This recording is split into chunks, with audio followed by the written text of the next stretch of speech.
Good evening, everyone.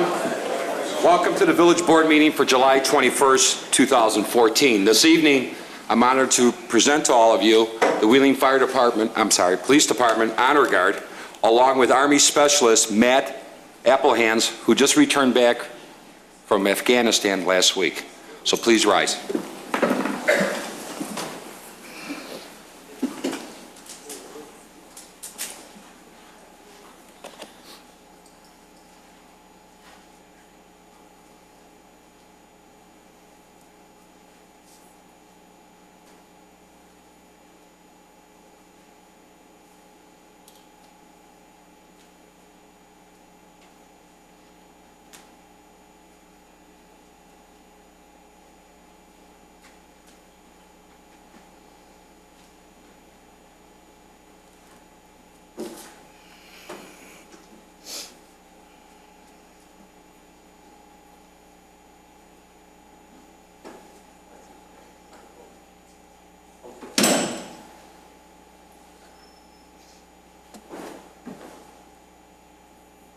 I pledge allegiance to the flag of the United States of America and to the republic for which it stands, one nation, under God, indivisible, with liberty and justice for all.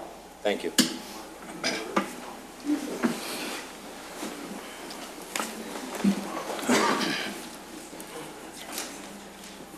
Roll call, Madam Clerk.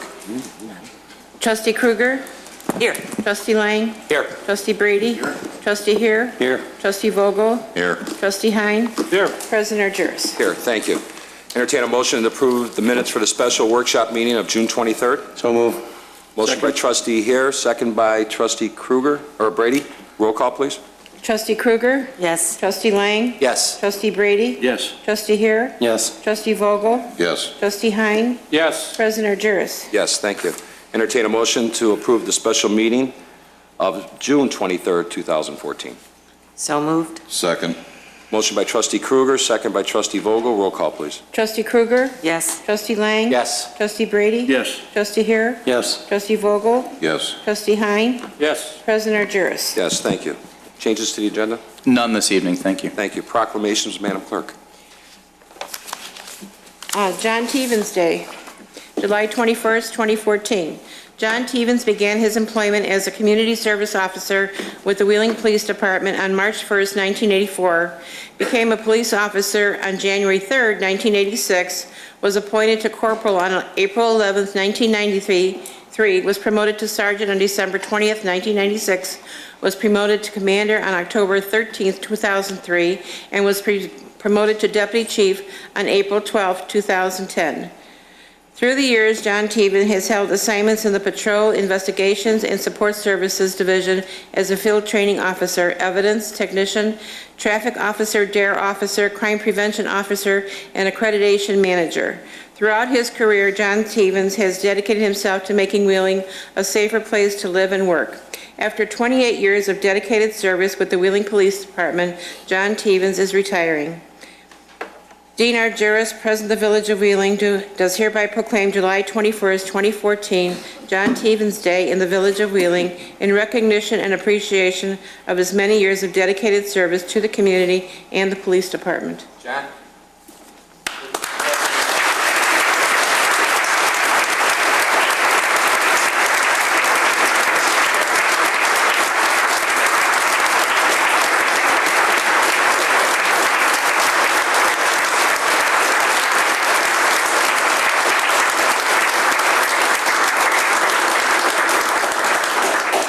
Works does a great job here. John's name flew over Community Boulevard this past week, for a week, even though you weren't here. But everybody thought we changed the name of the street to John Tevens Way. We got too many complaints, so we took it down, and now we're going to give you the sign. But anyway, John, thanks. It's always great seeing you again. You want to introduce your family or have a few words to say? That'd be great. Sure. My family here today is my sister Sue, my mom, my father's here, his caregiver, Mike, and my wife and my 4 daughters, Tatum, Haley, Addie, and Aaron. My son is away working, which is a good thing. But, you know, I just want to say, and I heard this a lot, you know, hey, I'm living the dream. I lived the dream. I lived the dream here. Everyone here, I consider my family. This department, and just seeing these people here after being away for a month and a half makes it very difficult to be here and say a goodbye like this. But I want to thank you all, the staff, the board. You guys have been great, very supportive. I enjoyed working with each and every one of you, but I really enjoyed working with this police department and the younger officers, the older officers. Chief Bill Benson has been a mentor to me.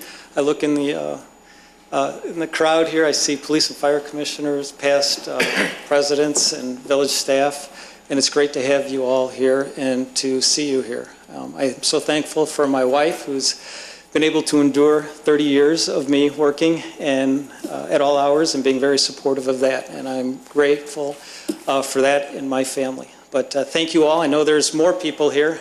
Now it's less of me and more of these people, because they're the ones that are moving up and will take my place, and I'm sure that you'll be in very capable hands. Thank you very much for support and for this honor, which really is far more than I ever expected. Thank you.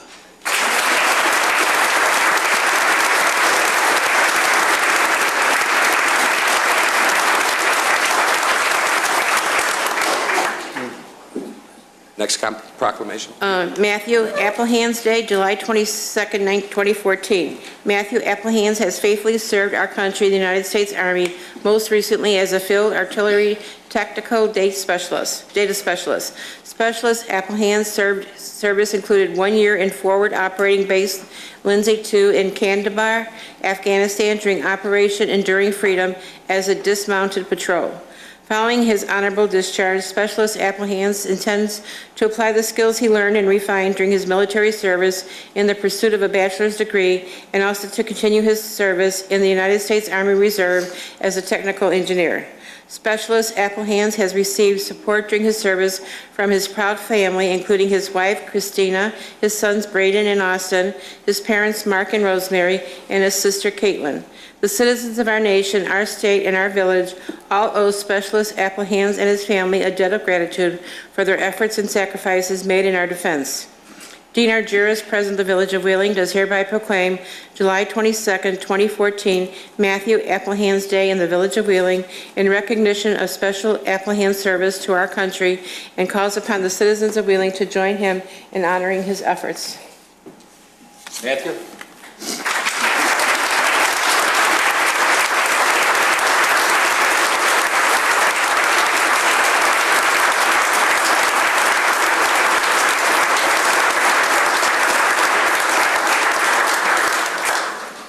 Sorry, getting over a cold, so. I want to thank my wife and kids for putting up with me for the last 4.5, 5 years. I was born and raised in Wheeling for 21 years, so it's good to be home, and I just want to thank my family for support and the community. And I want to thank everybody for showing up. Thank you, thank the president, and thank all the uniformed personnel here today. So, all right, that's it.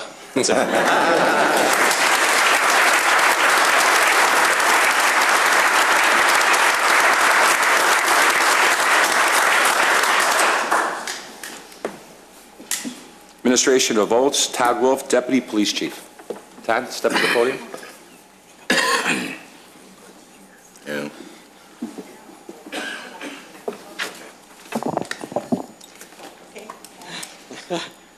Raise your right hand and repeat after me. Okay.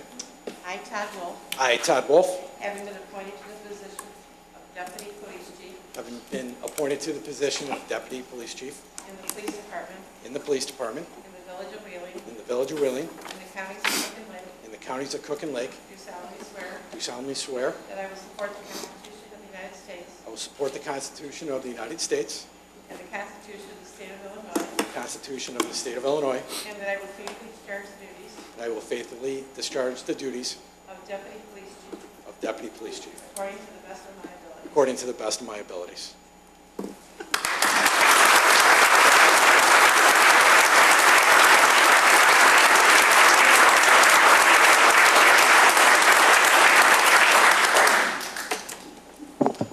Before I present Todd with his, or Deputy Chief Wolf with his star, I'd like to acknowledge a couple people in the audience. We have retired Chief John Stone here, And I know we have at least 2 Board of Police and Fire Commissioners, Mike Moran and Mike Murphy. Did any others?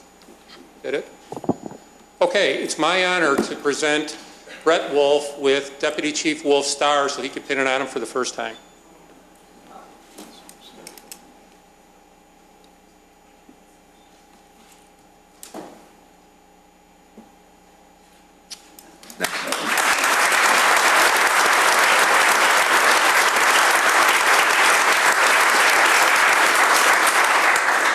At this time, I'd like to call Deputy Chief Wolf to the mic and introduce himself and his family. Good evening. I'd like to introduce my wife, Chrissy, my son, Brent, and my daughter, Abriella. I'd also like to thank Chief Benson and the village manager, John Sfondas, on their giving me this opportunity for this position. I'd like to thank the board and the village president for the support they've shown me over the last few weeks. I want to thank my family and my wife for the support over the last 27 years of being here employed at the police department. Through the countless nights of being called out as a detective, through my time on in investigations and as a sergeant, and they've been very supportive. I've missed birthdays, I've missed holidays. They're always with me, always behind me, always have my back. I also want to thank everyone who came here tonight for me. There's countless people, including my family, my in-laws, Tony and Lucy Neary, my sister-in-laws and their family, my friends. There's a couple special people here tonight, too, that I'd just like to call out from the Arlington Heights Fire Department. Chief Kenny Keppen is here tonight. And Hoover State, retired officer in 2008, a very good friend of mine whose wife had major surgery last week and is home recovering and made it out here. I'd also like to thank all the officers that are here tonight for their support. Let them know that, as you guys know, the police department isn't about the cars and the technology. It's about them. We have a great group of men and women here on the police department. They're serving every day for you at night when you don't see them. And I'm proud to stand up here and represent them and serve with them. Thank you very much.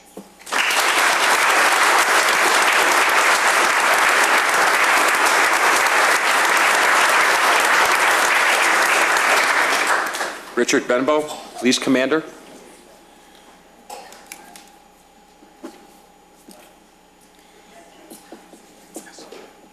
Raise your right hand and repeat after me.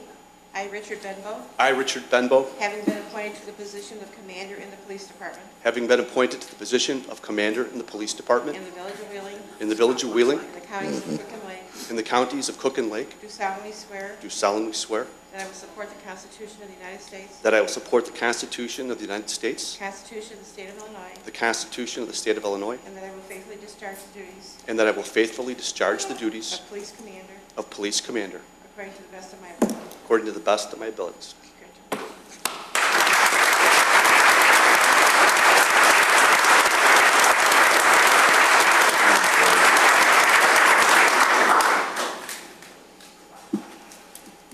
Come on up, Mrs. Benbow. Richie's mom. It is my honor to present Kyle Benbow with Commander Benbow's star and for him to pin it on for the first time. Kyle?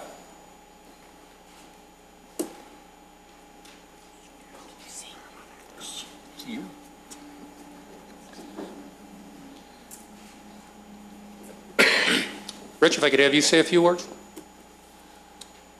My name is Rich Benbow. I've had the honor of serving this community, this village, for over 24 years. I'd like to thank the village president, the members of the board, the command staff of the Wheeling Police Department, Chief Benson, Deputy Chief Wolf, for putting their faith and their trust in me. I guarantee you I will not let anyone down.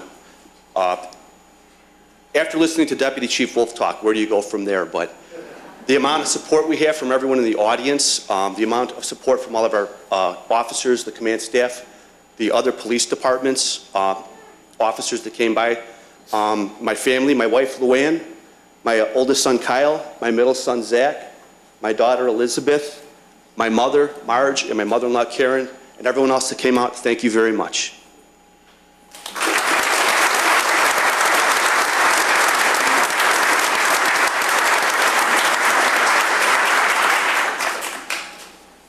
Paul Smith, Sergeant.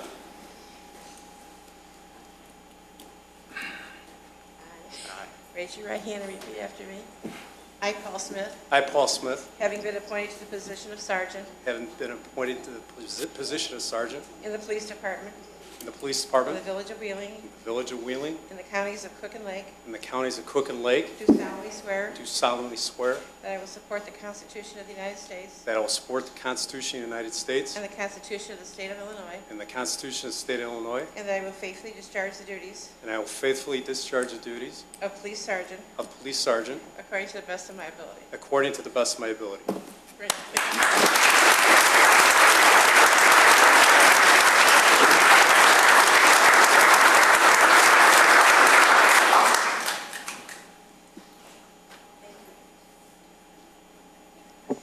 At this time, it is my honor to present Sergeant Smith with Sergeant Star 78.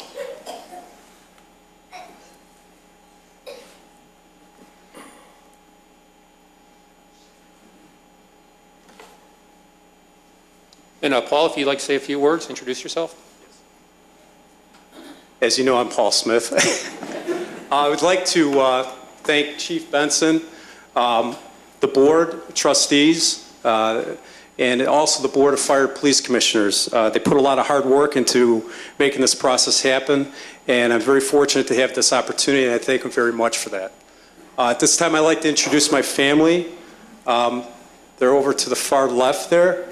My daughter Hannah, my brother Tim, my mother, my other daughter Reagan, who's sitting on Lori's lap, and Carol, my best friend Dave Morey, who's here, battalion chief.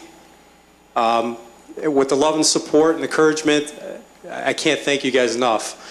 A lot goes into this. The Wheeling Police Department members that are here and the Wheeling Fire Department that's here. I'm truly honored to serve with such highly dedicated individuals and professionals.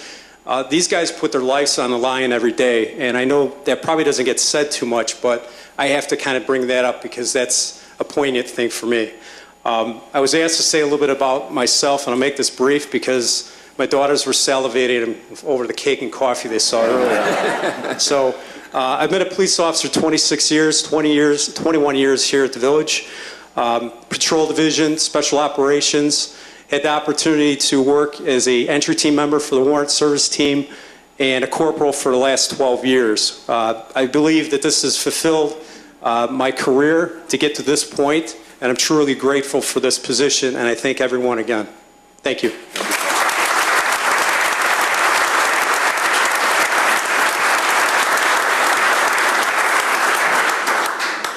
We have some life savings awards this evening. I believe there's 4 of them. Yes.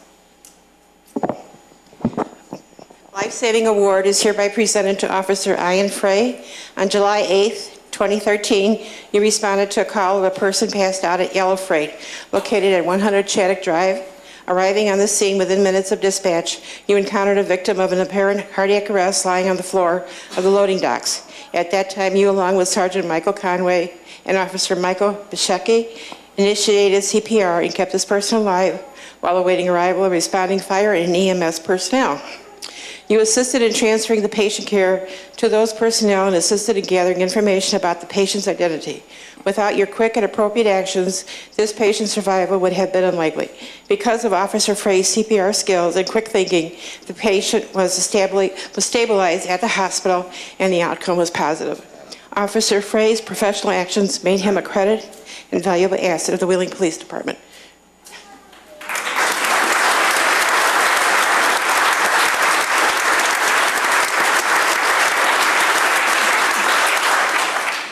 Officer Ian Frey, on October 27, 2013, at approximately 15:51 hours, a call was received by Red Center for a baby that was choking and not breathing. Wheeling Police Department officers were also dispatched to the location of 1706 Ottawa Court. Officer Ian Frey responded to the location and was the first emergency personnel on the scene. Upon entering the residence, Officer Frey was directed to the second-floor bedroom where the father had the baby. The baby, a 2-month-old premature infant, was released to Officer Frey. Officer Frey conducted a check of the baby's mouth for blockage and started CPR. During CPR, the baby gasped for air twice. Upon his arrival, Officer Hoffman assisted Officer Frey by delivering back blows to the infant to clear any breathing obstruction. Officer Hoffman then carried the baby outside to the ambulance instead of waiting for the paramedics to come inside. This quick thinking enabled the paramedics to quickly get a tube in the baby's throat so he was better able to breathe. Officer Frey's CPR skills and quick thinking helped to reduce the time the baby was without oxygen, possibly preventing any further damage to the infant. Officer Frey's efforts made him a credit and valuable asset of the Wheeling Police.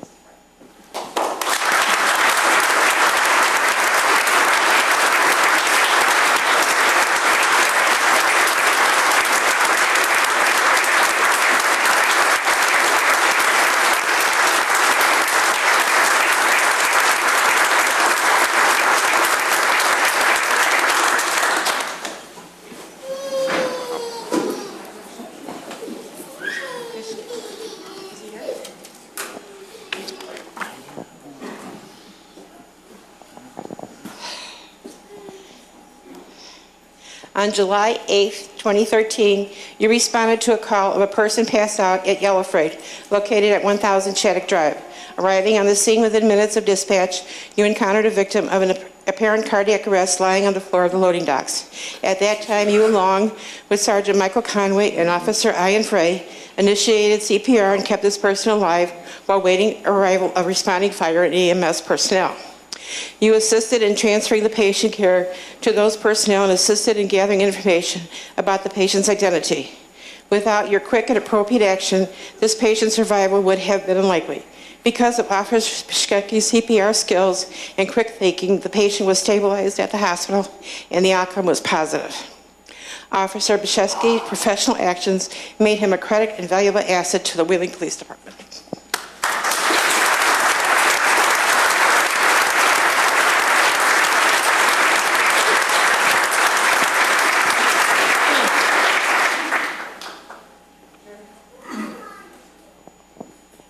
See here?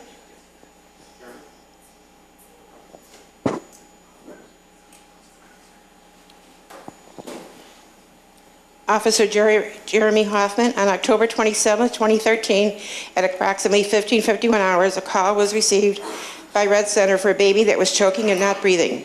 Wheeling Police Department officers were also dispatched to the location of 1706 Ottawa Court. Officer Ian Frey responded to the location and was the first emergency personnel on the scene. Upon entering the residence, Officer Frey was directed to the second-floor bedroom where the father had the baby. The baby, a 2-month-old premature infant, was released to Officer Frey. Officer Frey conducted a check of the baby's mouth for blockage and started CPR. During CPR, the baby gasped for air twice. Upon his arrival, Officer Hoffman assisted Officer Frey by delivering back blows to the infant to clear any breathing obstructions. Officer Hoffman then carried the baby outside to the ambulance instead of waiting for the paramedics to come inside. This quick thinking enabled the paramedics to quickly get a tube in the baby's throat so he was better able to breathe. Officer Hoffman's CPR skills and quick thinking helped reduce the time the baby was without oxygen, preventing any further damage to the infant. Officer Hoffman's efforts made him a credit and valuable asset of the Wheeling Police Department.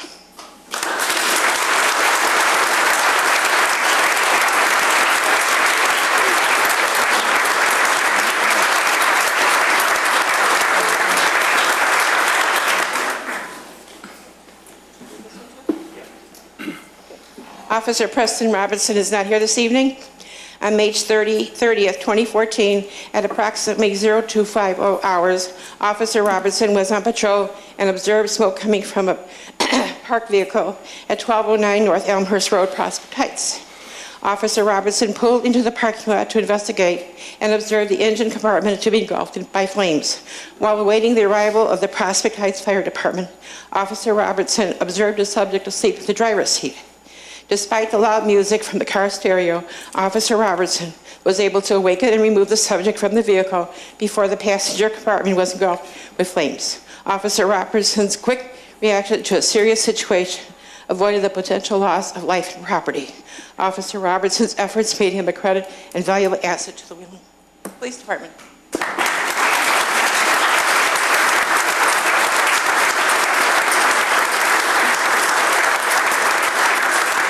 Just real quick, one other announcement I wanted to make. Due to the promotions that we just went through tonight, there have been 2 additional appointments to the position of corporal, and that's Corporal Jim Borchard and Corporal Joe Kopecki. Congratulations.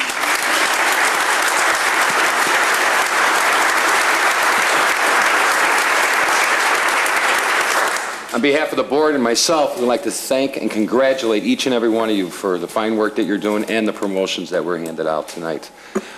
This evening, I'd like to acknowledge we have some past presidents here. We have former President Klatucky, former President Abrascato, former President Schultz, even former President, now Trustee Hein. So this is like President's Day here this evening. So welcome. We always welcome you guys here, so thank you for coming. Entertain a motion so we can take about a 15-minute break for some cake and coffee because the kids are hungry for cake and coffee. So move. Motion by Trustee Hare, second by Trustee Kruger. Roll call, please. Trustee Kruger? Yes. Trustee Lang? Yes. Trustee Brady? Yes. Trustee Hare? Yes. Trustee Vogel? Yes. Trustee Hein? Yes. President Argyris? Yes, we'll take about a 15-minute break. Thank you.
entertain a motion to reconvene into open session. So moved. Motion by trustee Here, second by trustee Brady. Roll call, please. Trustee Krueger? Yes. Trustee Lang? Yes. Trustee Brady? Yes. Trustee Here? Yes. Trustee Vogel? Yes. Trustee Hein? Yep. President Argyris? Yes. Citizens' concerns and comments. Members of the general public may address the board with concerns or comments regarding relevant issues. The person submitting a petition, concern, or other comment shall be allotted 5 minutes to present their points and should state their name and address into the record. Mrs. Schultz?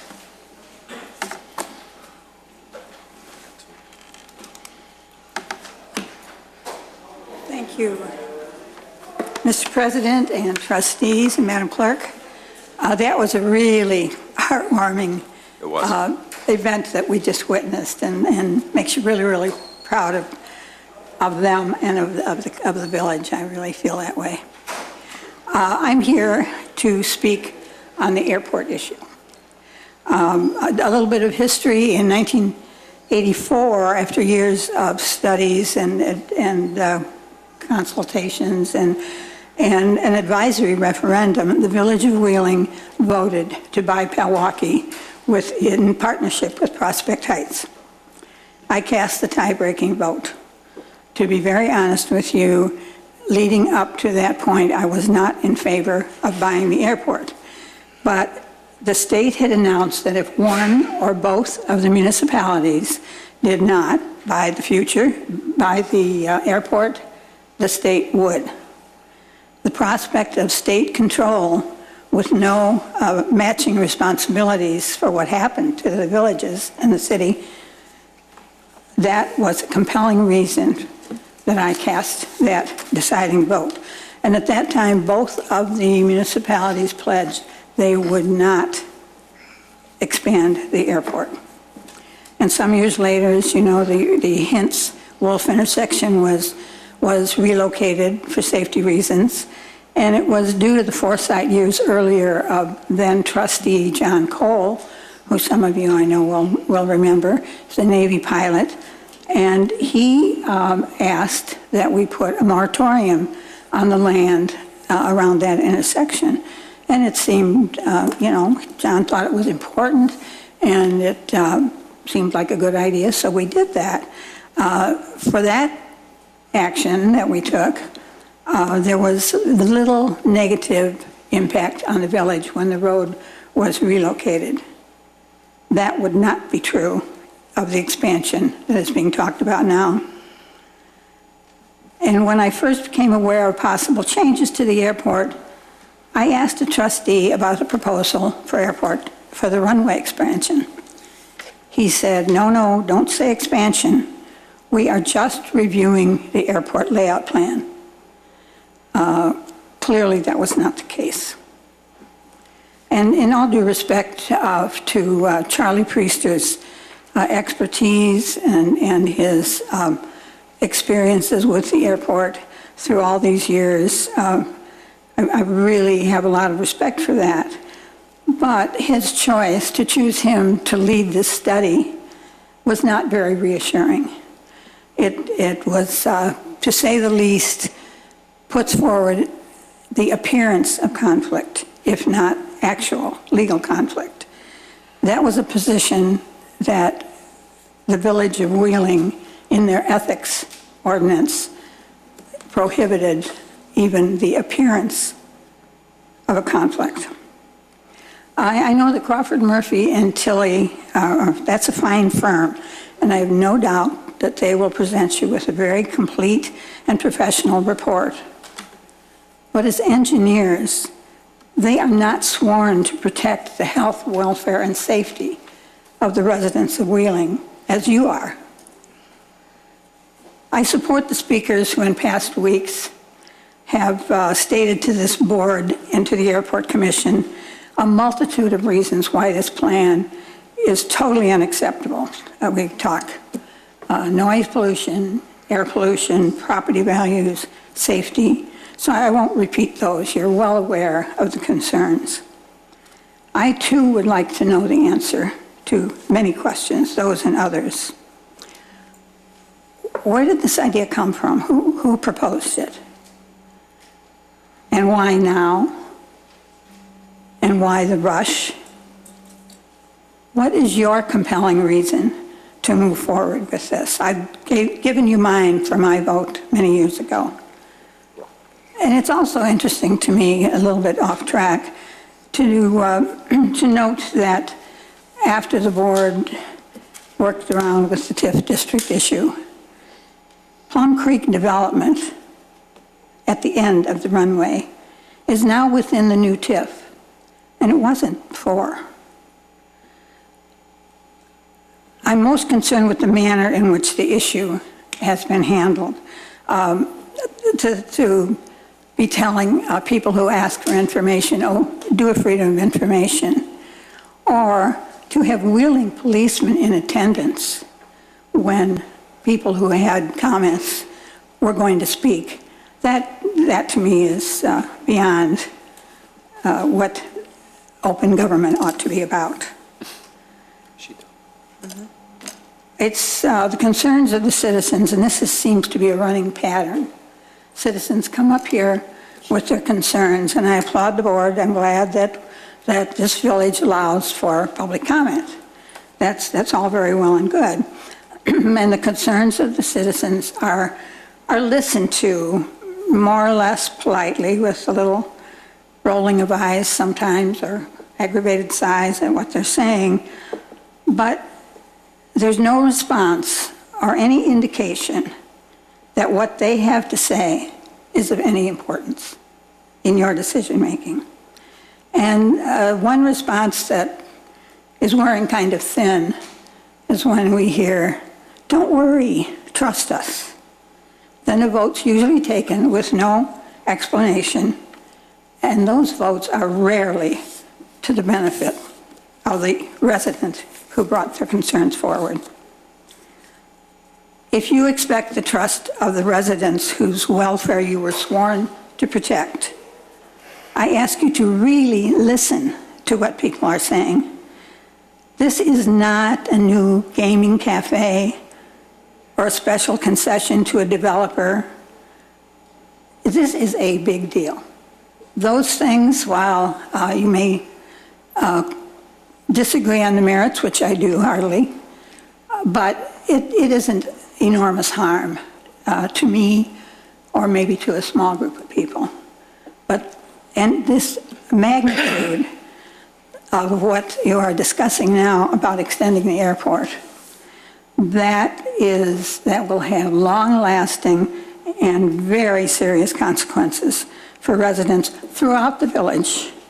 It's not just those of us who are under the flight pattern. The ins and outs of all this that we are not privy to can only guess. And if any of my comments are incorrect, I would ask all of you, please let me know. I don't like making judgments in the dark because I haven't put in a freedom of information request or don't have a personal relationship that I can get a straight answer from anyone. But I have some ideas that you could really make me feel a lot better, and I think have a better atmosphere on a lot of things. You could issue a special edition of the newsletter with an honest representation of the facts, giving both sides. You could hold special meetings where residents can dialogue with the board and not just, watch the expression on your face while they are standing here, as I am. You could suspend this fast-track action, this run you're on now, and you could suspend it and put it to one side and maybe hold an advisory referendum. At the very least, some groups of residents that would feel they have truly been heard. I want to make it clear that I offer these comments in due regard for your position of elected officials. Believe me, I understand that. But I do hope that we can reach a better understanding of our respective viewpoints if the method of communication would change. Thank you. Thank you. Mr. Neff?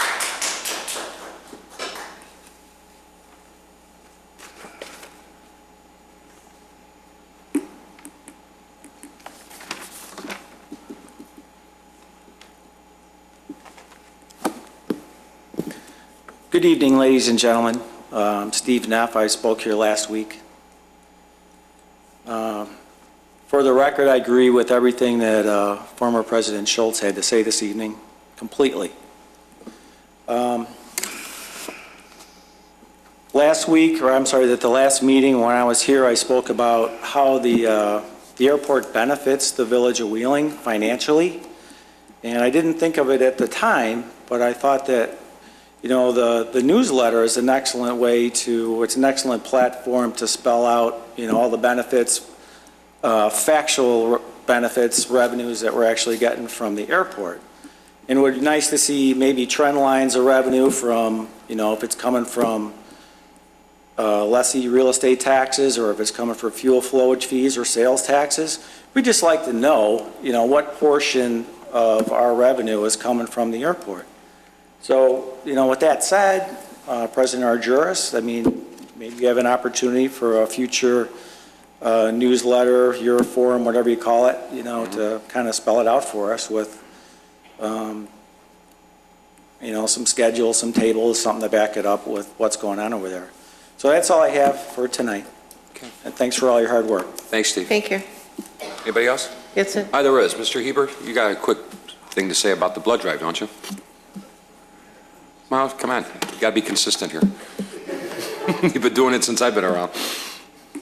Give us the report. Thank you, Mr. President. I didn't sign in because I It's figured okay. there was a lot of people. We can overrule the clerk here. No problem. Overrule it. We had 40 donations given. Of them 40, there was it was either 10 or 12 village employees. So it's still not a lot of residents that's donating. And I think hopefully that'll change. I introduced Jerry here last time, and she gave her 150th unit of blood last week. Wow. So we're trying to put something together to get other people interested into it also. I thank you for letting me talk. Thanks, George. Thank you, Mr. Thanks for President. all your help. And the Board of Health Commission Thank as you. well. We appreciate it. Staff reports, Community Development Director Mark Janik. Thank you. The village is about to embark on a major storm sewer project in the Strong and Mayor Avenue area. The project will start this week. The storm sewer is a 60-inch concrete pipe that's going to be installed in the ground. This week, we'll begin tree clearing in an easement that's south of Mayor Avenue in the backyards of homes and some apartment buildings. The reason I'm just bringing this up is that this will be about a 3-month project. Some of this, half the project will take place off of village streets, but it will have a great effect on residents and the foliage that has grown up in the easement. I just want to make people aware of this. If they have any questions, they can call the village engineer, John Tack, 847-499-9059. Thank you. Consent agenda? All items listed on the consent agenda are considered to be routine by the village board and will be enacted by one motion. There will be no separate discussions of these items unless a board member or citizen so requests, in which event the item will be removed from the general order of business and considered after all other agenda items. Questions? Entertain a motion? So move.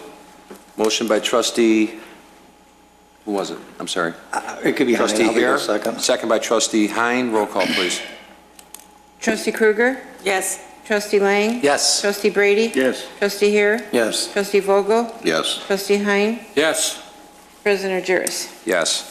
13A. Resolution authorizing the village president and village clerk to execute an intergovernmental agreement between the Village of Wheeling, Consolidated School District Number 21, Indian Trails Public Library District, and Wheeling Park District relative to the Town Center 2, Southeast 2, and South Tax Increment Financing District. Thank you.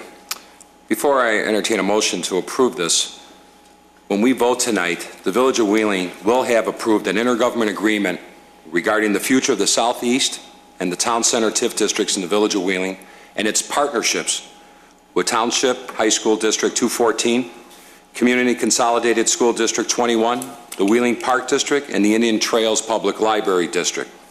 The language reflects compromises from all parties and will be presented to the boards of the underlying taxing bodies in the upcoming weeks.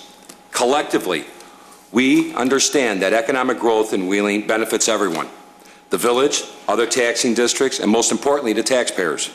We are pleased that we have been able to overcome our differences and move forward in the spirit of cooperation and good government.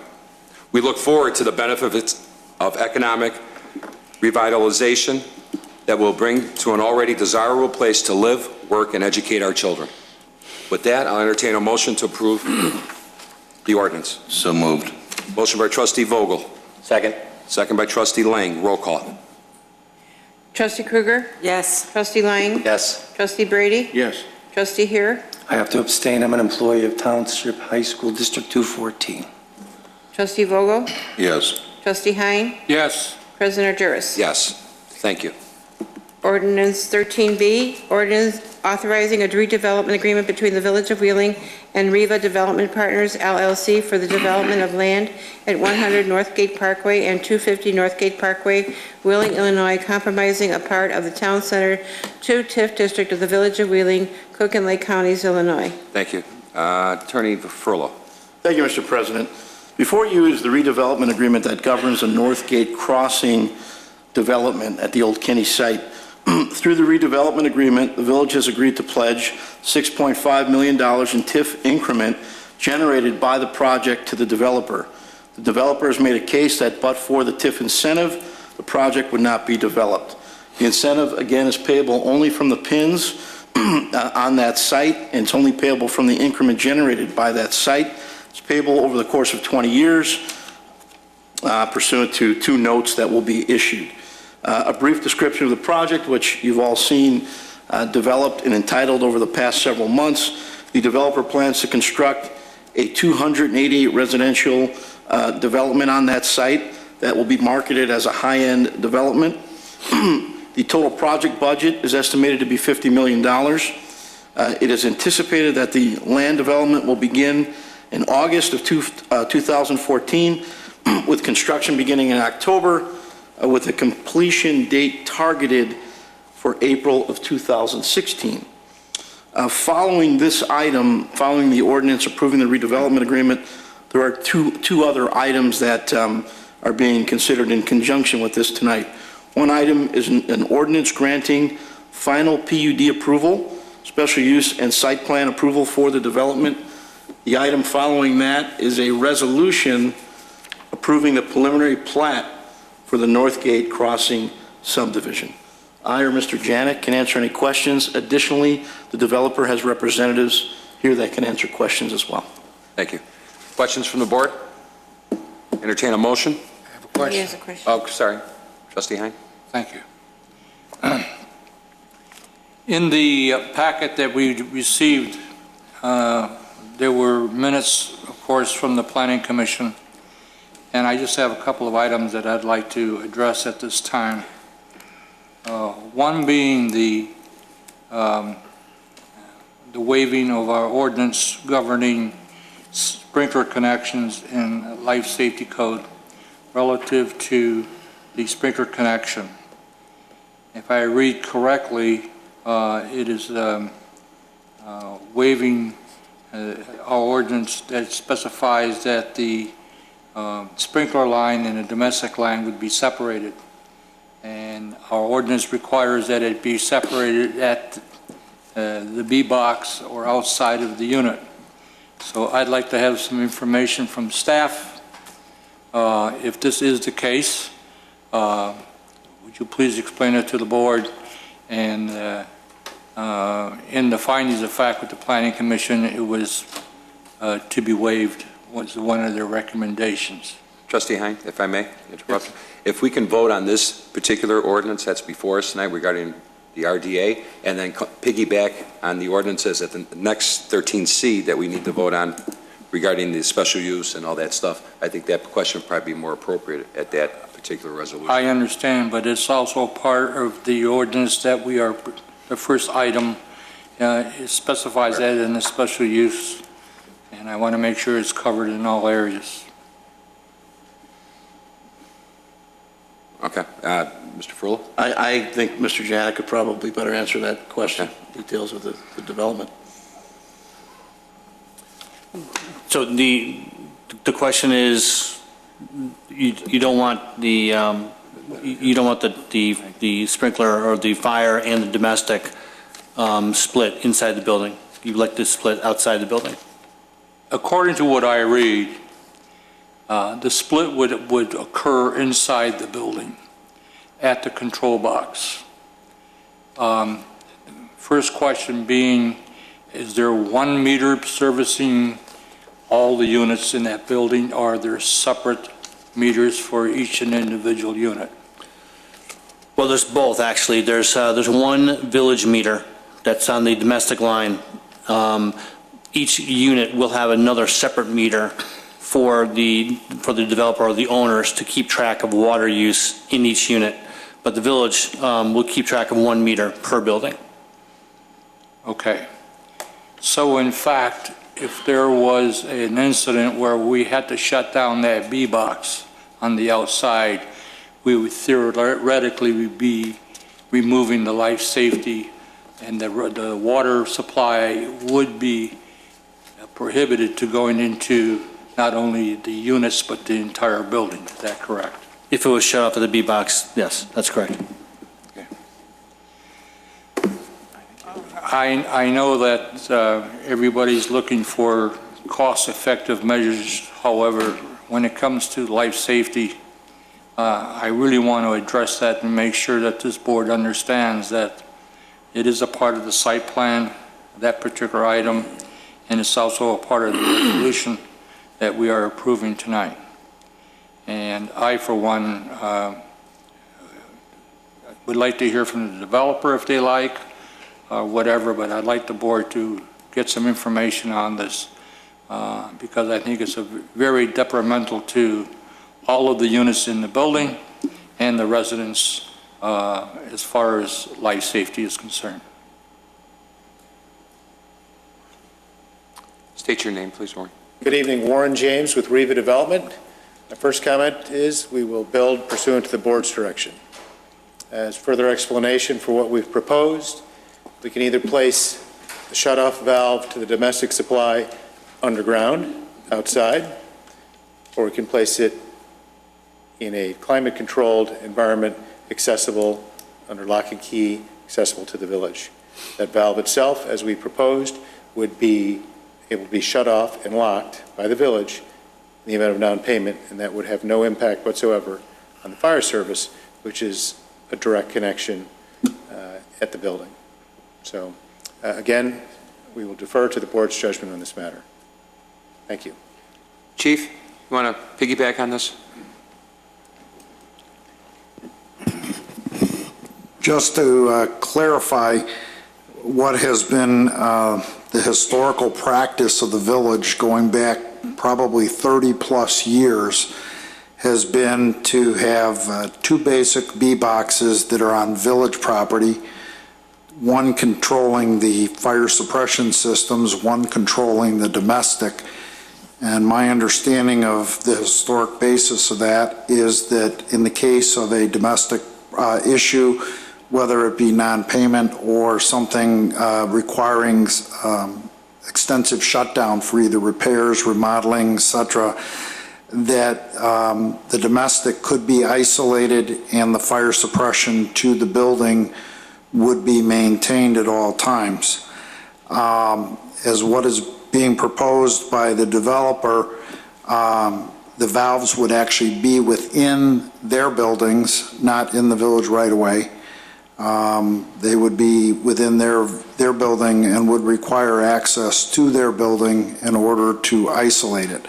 What they're describing is a single B box with a supply line going into the building, into basically a mechanical room, and then there would be a large T in the pipe with the fire suppression going to one side and the domestic going to the other side. And staff is okay with that?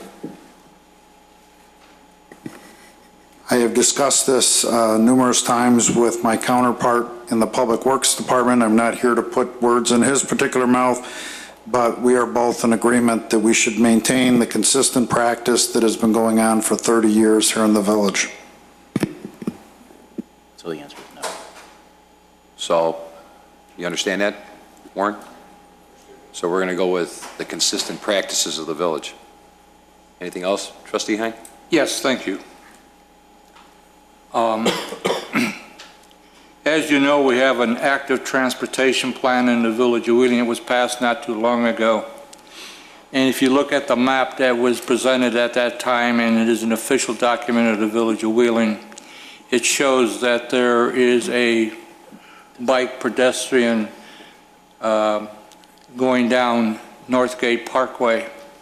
And it's rather important because it hooks into the Lake Cook area, and it is the pathway to go under Lake Cook Road, which we opt not to do, but it is a connection to all the other municipalities.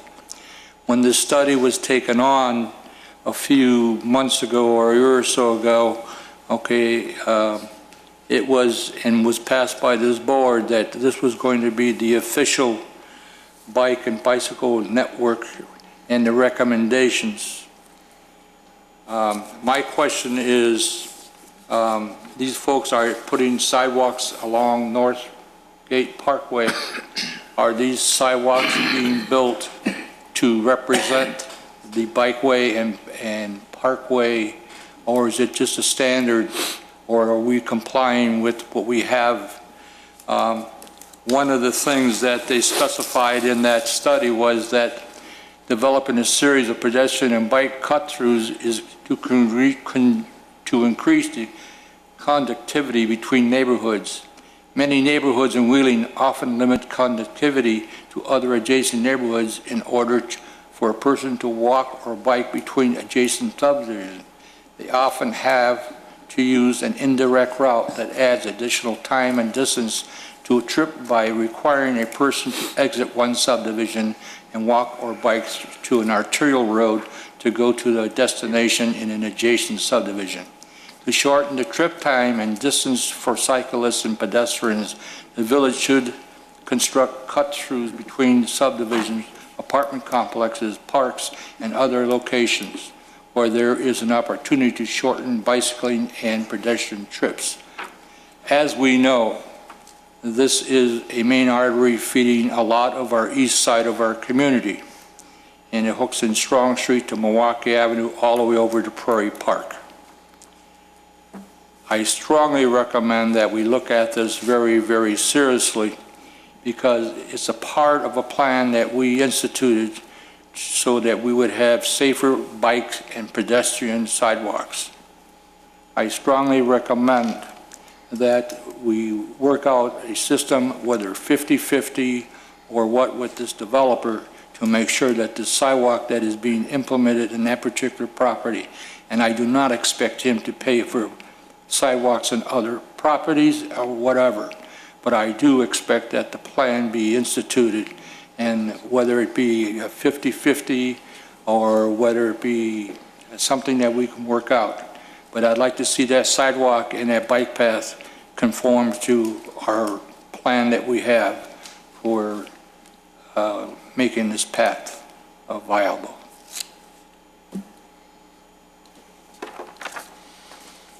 Mr. Janik?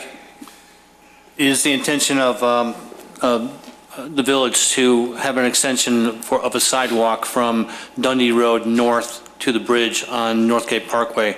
The developer is putting in a path, pedestrian path, I believe it's 8 feet wide along the front of this property, and that will be a connection down to Dundee Road.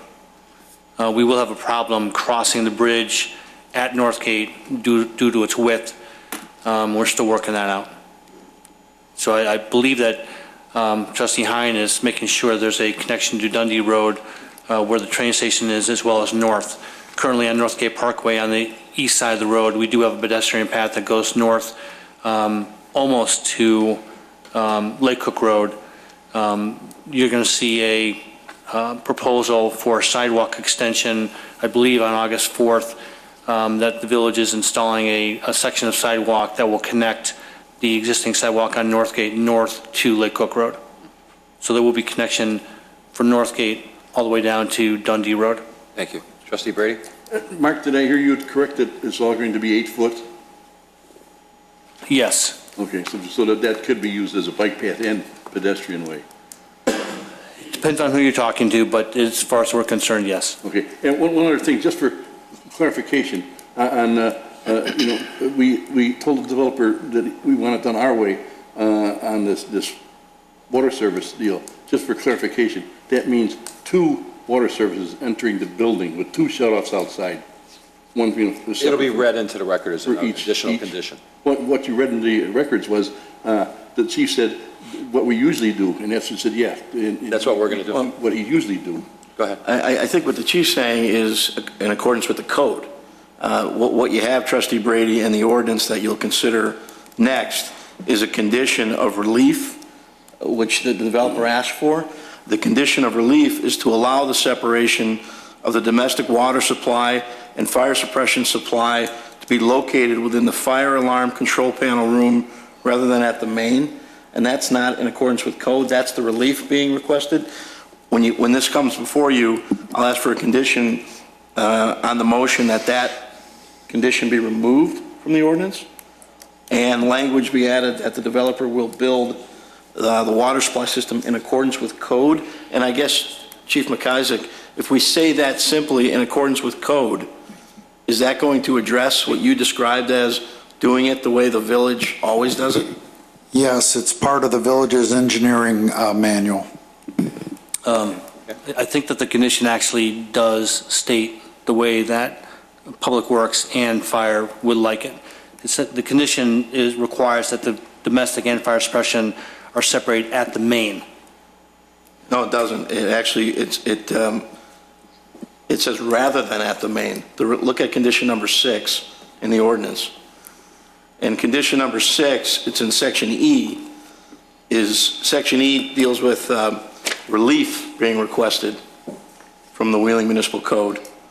And section 6 provides that the separation, that the alarm control panel room, separation exists within the alarm control panel room rather than at the main. So this is relief from the way the code reads, relief from section 17.32.120. Actually, if I might, Flip the page. Page 10. Go to the next page. No, next page. On page 4, there's another one in here that says that the domestic and fire suppression water service lines shall be separated at the main unless the village board authorizes the proposed separation. Well, you've got conflicting provisions. No. Conflicting provisions in this ordinance. I think the first one includes relief, but I think it's the conditions to the approval, I think, that we're reading into the record. That would be on page 4. Number 5 does separate it at the main. But the condition I read provides for it in a different place. That should be removed, I think, from the ordinance. That's inconsistent with section F. If I'm not mistaken, there could be one tap for the building at the main, but it has to separate into a domestic and fire line before it gets into the building with two separate shutoffs. The current method is 2 separate taps, 2 separate valves. That is the village engineering standard. Okay.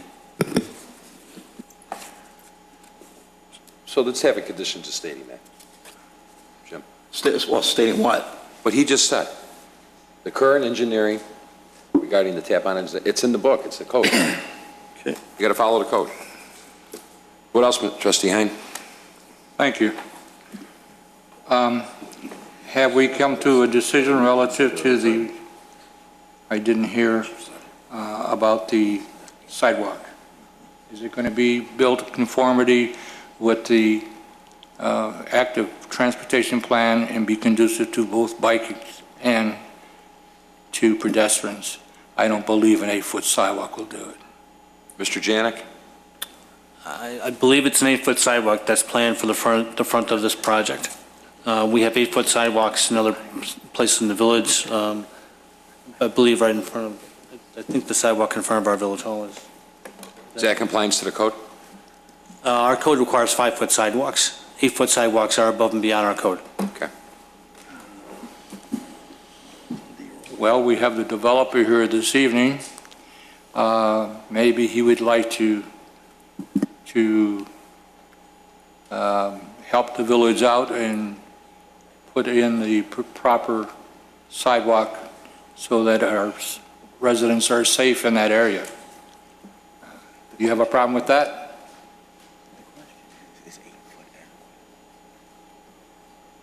Mr. Janik, I got a question for you. Is 8 foot adequate enough? I mean, what's this sidewalk bicycle plan he's talking about? Is that in that area right now? Sidewalks have been getting progressively wider for potential safety reasons. IDOT, the standard for IDOT for a bike pedestrian path is 10 foot. But there's certain practicalities in having all the walks at 10 feet wide, even if they're on the transportation plan. It's a function of cost and function of location where they are, and it costs, just costs a lot of money. 8 foot is on Northgate right now. I personally haven't heard any complaints about people relative to the width of that sidewalk. But theoretically, wider is better. It's safer. What do we have here in front of Village Hall? Those 8 footers? I believe it. 10 foot. These are 10. These are 10 right here? I'm not sure. I believe it's 10. I believe it's 10. We have 10 at the bridge as well. From the bridge west to the synagogue, that's a 10-foot path as well. Aren't there standards that are used for pedestrian and bike path combinations, both for size and for signs? There are differing sizes. There are different size walks that get put in different places. That's what I can tell you. There's not one standard size. I think it's very simple. All we got to do is follow the recommendations that are in the active transportation plan. And I know that the bridge is going to be a little bit of a problem, but when the south piece connects, when the south piece of property on Dundee Road, when that becomes developed, the same thing should be done by that developer, because this is the gateway not only to town center, but to major transportation by bicycles to the rec center and the swimming pool and everything else. Excuse me, Trustee Hein. With all due respect, the developer put together their budget some time ago, and when they made their TIF request to the village, they looked at certain costs of what this development was going to be, and they also, we had a TIF consultant review all those documents, all the pro formas and so forth. So to ask the developer here tonight, without knowing what those costs might be, I would find them in a difficult position to, answer that definitively tonight. I appreciate that. And with a $50 million project, I'm sure they can find some place to cut something else and put that sidewalk in. That is my suggestion. Comment, please. Trustee Brady? I don't mind the village entertaining splitting the cost difference in 50-50. But we have to start somewhere with this active transportation plan. And we have to start linking these neighborhoods together. That's a part of this whole thing. Trustee Brady? If I might, that active transportation plan has been around for a couple of years now. Why aren't we using it when developers come in? Why aren't we looking at the possibility of a wider sidewalk for pedestrian ways? Until at this point here, when we wake up here, they're going to build, and that's a classic need for a pedestrian way through there. and yet we never asked the developer to do anything about it. You know, that should be part of when these people come in and say, you know, we have to provide bike paths, we have to provide sidewalks, we have to do this, we have to do that. Staff has asked them. They do have a wider sidewalk. It's not 10 feet. It's 8 feet. And I hate to bring this up. Mr. Malanfi brought up cost, but if we're going to be putting in 10-foot sidewalks everywhere, being from CIP and my costs relative to installing sidewalks, there's a substantially higher cost involved with that. 10-foot sidewalks maybe put those in special locations where you know there's going to be a lot of bikes using them, or bikes all the time. But 8-foot sidewalk, in my opinion, is wider than normal sidewalks, almost twice as wide, and I think it's perfectly safe. Yeah, I don't think the whole intent of, and I was involved in that, when we talked about sidewalks, we've been involved talking with sidewalks for my years on the Plan Commission and up here. We talked about 10-foot walks as part of Dundee Road improvements, because there's so many people that use Dundee Road as a walkway and a bikeway, and other strategic areas where we know that we need a bike path, and it could be a designated bike path. We're not asking for 10-foot sidewalks every place in town, just strategic areas. But I'll do respect with staff. Andrew's the guy that put this sidewalk transportation plan together. He was very instrumental in getting the Phyllis Harmon bike path connected finally from Northbrook to Huss. And I would think, he being so proactive with this thing the last couple of years, that if he thought that this project warranted a 10-foot sidewalk, he would have made that suggestion with their planners a year and a half ago, 2 years ago. Not here at the 11th hour. So I don't know where we're going with this sidewalk stuff, but I'll tell you, I think sometimes you got to trust your staff, and the guy that actually did this transportation sidewalk plan for bicycling, and have some faith in our planner here and say, hey, you know what, an 8-foot, the code is 5, 8-foot works, and it doesn't warrant 10 feet, or it doesn't, you know, whatever, but to do this now, I don't think it's appropriate. I really don't. Where was everybody at the Plan Commission? Where was everybody 6 months ago? So I don't think this is fair to staff or even to the developer here to throw this at them. And then ask for a commitment from this board to do a 50-50 share cost where we don't have attorneys with no documentation in front of us and what we're approving here. So let's move on. Trustee Hine, you got anything else? Yes, I do. Thank you.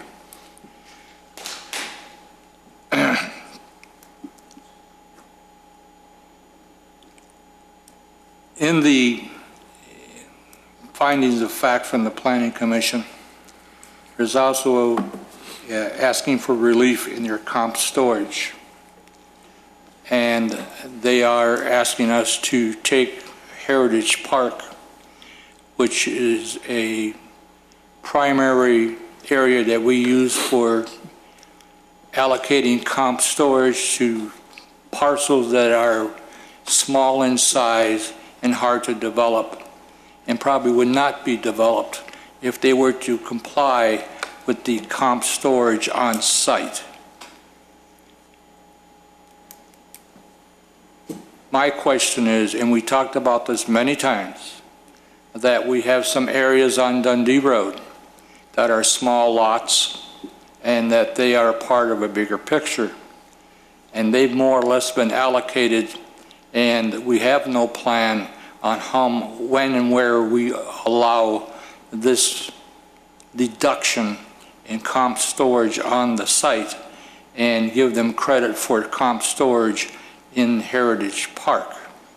We're only allocated so many comp feet, square foot, whatever it's called, in comp storage. I don't want to be put into a position where all of a sudden we are out of being able to give that relief to somebody that really needs it. This is a very large project with a lot of land. And I know that they've gone through a lot. I don't know if it should be brought up when the Planning Commission is hearing it, or when staff is there making recommendations. But I wish we start looking at that so we don't run out of comp storage when we really need it. Because part of the town center plan that we just passed this evening is going to be allocated and predicated on us using that comp storage very wisely with areas that really need it. And I know that these folks have gone through the process, and I'm not asking them or anybody else. I'm making everybody aware of the fact that when it does come up, we should be addressing it. We should be all on the same page when it comes to something like that, because it's vital to the development of some of the areas that we have in this community. And that's all I have, Mr. President. Okay, thank you. Anybody else? Okay, I'll entertain a motion for 13B, which is the redevelopment agreement. So moved. Second. Motion by trustee Brady, second by trustee Vogel. Roll call. Trustee Krueger? Yes. Trustee Lang? Yes. Trustee Brady? Yes. Trustee Heer? Yes. Trustee Vogel? Yes. Trustee Hein? Yes. President Argyris? Yes, thank you. Do you want me to read the two of them? Please, together. Item 13C, ordinance and resolution regarding Northgate Crossing subdivision, set 100 to 250 Northgate Parkway. C1, ordinance granting final plan, unit development, special use, site plan, and appearance approval for the Northgate Crossing planned unit development, 100 to 250 Northgate Parkway, docket number 2013-12B. Item C2, resolution approving the preliminary plat of Northgate Crossing subdivision, current address 100 to 250 Northgate Parkway, docket number PC 14-4. Thank you. Mr. Furlow? Sure, I'll take a crack at this. Can we get a motion to approve with the following two conditions? The first condition being that condition number 6 be removed from section E, and the second condition being that condition number 5 of section F be amended to read that the domestic and fire suppression water service lines shall be separated at the main pursuant to the village code. Okay, and before I entertain that motion, Mr. Janik, there's additional conditions besides that we want to read for the record, please. Yes. Number one, the total number of storage units match the number of dwelling units in each building with various sizes permitted. Number two, that the redevelopment agreement associated with the development, including references to any TIF monetary requests or off-site compensatory storage, shall be submitted and approved prior to or concurrent with the final PUD approval by the village board, with the understanding that a draft redevelopment agreement is acceptable due to the pending reestablishment of the TIF district. Number three, that boulders may be utilized to prevent vehicles from entering the detention pond. Number four, that the development include a lease restriction prohibiting grills and similar devices from being used on the balconies. And number five would be what Attorney Furlow just read to you. Thank you. Any questions from the board? Entertain a motion? So moved. Motion by trustee Heer. Second. Second by trustee Krueger. Roll call, please. Trustee Krueger? Yes. Trustee Lang? Yes. Trustee Brady? Yes. Trustee Heer? Yes. Trustee Vogel? Yes. Trustee Hein? Yes. President Argyris? Yes, thank you. 13C, 2. Entertain a motion. So moved. Motion by trustee Lang. Second by trustee Krueger. Roll call, please. Trustee Krueger? Yes. Trustee Lang? Yes. Trustee Brady? Yes. Trustee Heer? Yes. Trustee Vogel? Yes. Trustee Hein? Yes. President Argyris? Yes, thank you. Gentlemen, good luck. Thank you. 13D. Ordinance granting special use approval for a home daycare facility at 1473 Aberndale Court, docket number 2014-11. Thank you. Director Janik. Thank you. This is a proposal for a special use at a single-family house on Aberndale, it's cul-de-sac. The petitioners have been to the Planning Commission. Planning Commission voted to approve or recommend to approve this use. The basic situation with this is that there's anything over 3 children being taken care of in a house needs to have a special use. The maximum is 8 children. The petitioner is requesting 6. Okay, and there are conditions with the ordinance? Yes. Can I read them? Number 1, The home is modified as described in the Fire Department memorandum dated July 3rd, 2014. Number 2, that the home daycare provide parents with a sheet indicating the additional expectations for drop-off and pickup activity, no sounding of horns, do not use the neighbor's driveway, and maintain a safe speed in the neighborhood.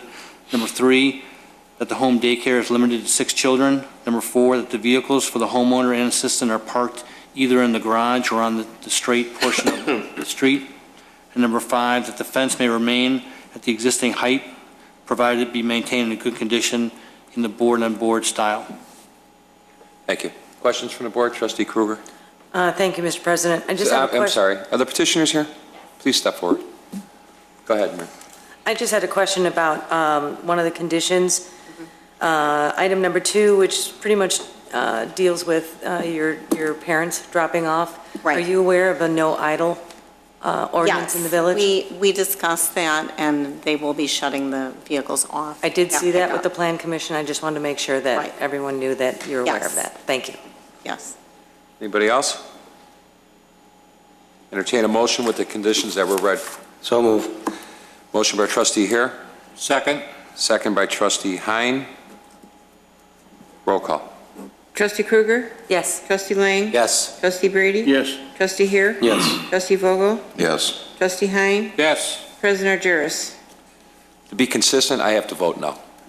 So, vote no because it does impact the neighborhood there. It does, and impacts neighbors and stuff like that. I had the same instance on our block that I had to vote no for as well because of the neighbors' concerns regarding, nothing against kids, nothing about you having a business, but it is impact to the surrounding neighbors there. So with that, just to be consistent with my votes in the past, I'm going to vote no. But you have a favorable vote of 6-1. Thank you. Thank you. Okay, 13E1. You want me to read both of them? Please. Item 13E, 2 resolutions amending agreements regarding Phase 2 preliminary engineering for the Jeffrey Avenue Bridge Replacement Project.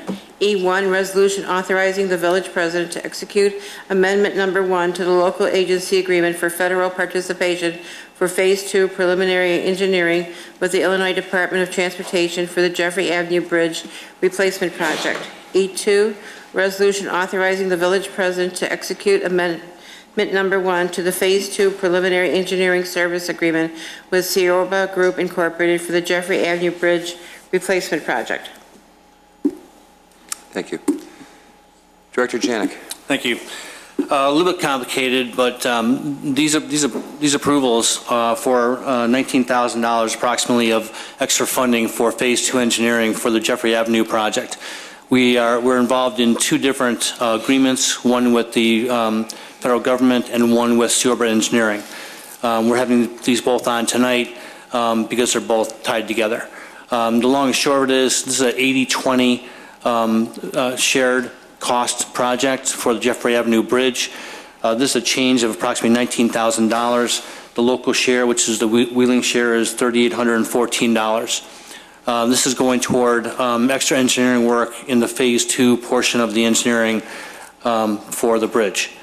The status of the bridge, I'm sure you're all interested to know.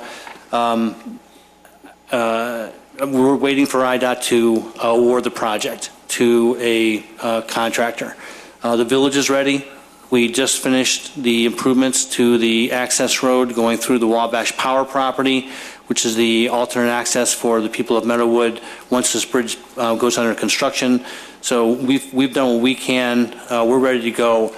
We're just waiting for IDOT to award the contract to a contractor. Thank you. Questions from the board? Trustee Brady? Mark, what was the reason for the Phase 2 engineering? What's wrong? Well, there's nothing that's wrong. It's just that there were portions of the engineering that weren't completed by the previous contractor for the village, and Cioba had spent some extra time fixing some items. Okay. All right, thank you. Anybody else? Entertain a motion for 13E1. So move. Second. Motion by trustee Hines, second by trustee Lang. Roll call, please.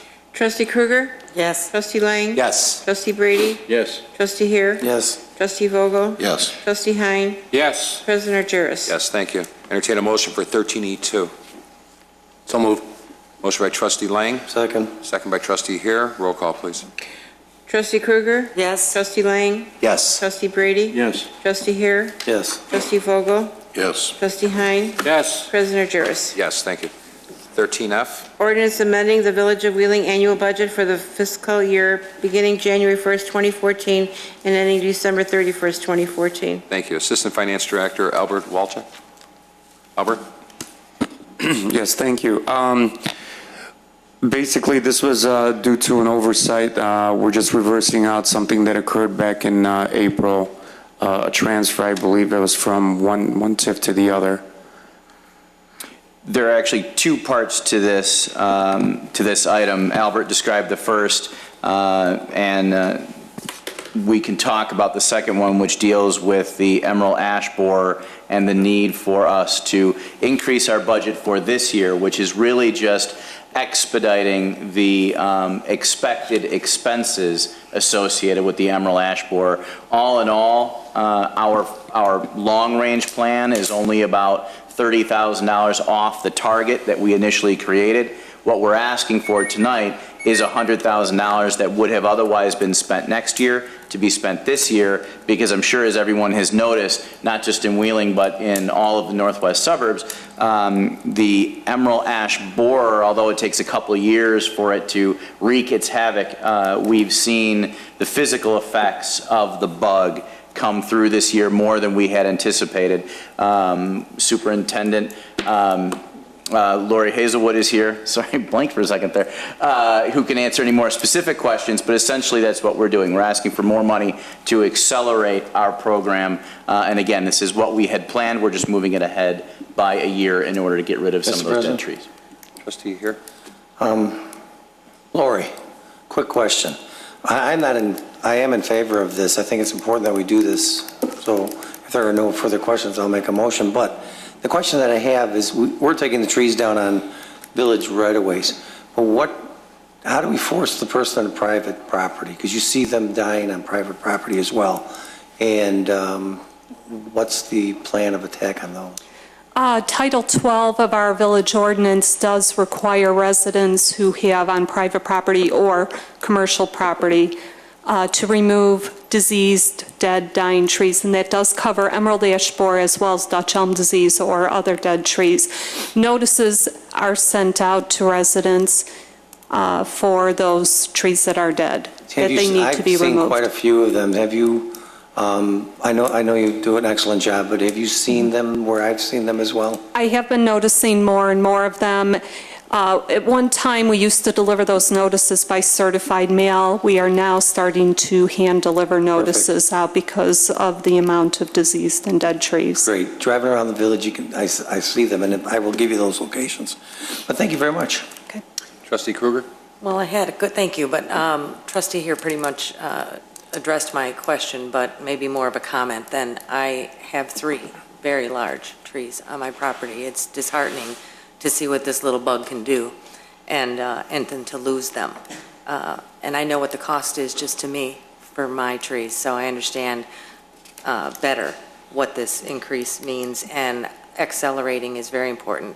As another comment is, just today, when I went to work, UL is a very large corporate property, and on their homepage today was a huge article about their effort to accelerate removing the unbelievable amount of trees on the property. And I hope that residents are taking a good look at their trees, because if they're not affected today, they will be very quickly. And the trees can become dangerous and hazardous at a rapid rate, so Absolutely. it's encouraged. So thank you very much for all your work. Trustee Brady. Just a quick one. Excuse me. When are we going to be starting the replacement program? We already did some replacement trees in the spring of this year. We replaced over 100 trees. This fall, for our fall tree planting, we have scheduled 370 trees. We've been averaging about 400 or 500 trees a year that we've been replacing. So we're doing a very good job at being proactive to replant our urban forest. I'll pass that along to Duke. Entertain a motion. So move. Second. Motion by trustee here, second by trustee Vogel. Roll call, please. Trustee Krueger? Yes. Trustee Lang? Yes. Trustee Brady? Yes. Trustee Heer? Yes. Trustee Vogel? Yes. Trustee Hein? Yes. President Juris. Yes, thank you. 13G. 13G, ordinance authorizing the village president and village clerks to execute a redevelopment agreement with Kanzler Landscaping Contractors Incorporated and JELMJ LLC. Thank you. Attorney Frullo. Thank you, Mr. President. Before you is an agreement that's a companion agreement to the Meadow Lane Drainage Improvement Project contract that you awarded to Kanzler Landscape about a month ago. Through that original contract, the village contracted with Kanzler to excavate a site owned by the village that's approximately 5.8 acres in size in order to create compensatory storage for a development site at Milwaukee Avenue and Lake Cook Road of approximately 17.7 acres in size. This agreement before you would allow for Kanzler Landscaping to overdig the village property in order to create additional compensatory storage for the 17.7 acre development site. The overdig would be subject to approval of plans by village engineers. The agreement provides for the typical surety bonds. It provides for streets remaining clean and a structure to pursue the developer in the event that we run into a problem with streets not being kept clean. And importantly, it provides for maintenance oversight by the community development director in the event that the village decides to deed this property over to the developer after the overdig is done. There's warranty language included. There's typical insurance language included in this contract as well. I can answer any further questions. Any questions from the board? Entertain a motion. So moved. Motion by Trustee Vogel. Second. Second by Trustee Lang. Roll call, please. Trustee Krueger? Yes. Trustee Lang? Yes. Trustee Brady? Yes. Trustee Heer? Yes. Trustee Vogel? Yes. Trustee Hein? Yes. President Juris. Yes, thank you. 13H. Ordinance approving and authorizing the village president clerk to execute a second amendment to the restated redevelopment agreement for the Prairie Park development compromising a part of the North Tiff District of the Village of Wheeling, Cook and Lake Counties, Illinois. Thank you. Attorney Frullo. Thank you, Mr. President.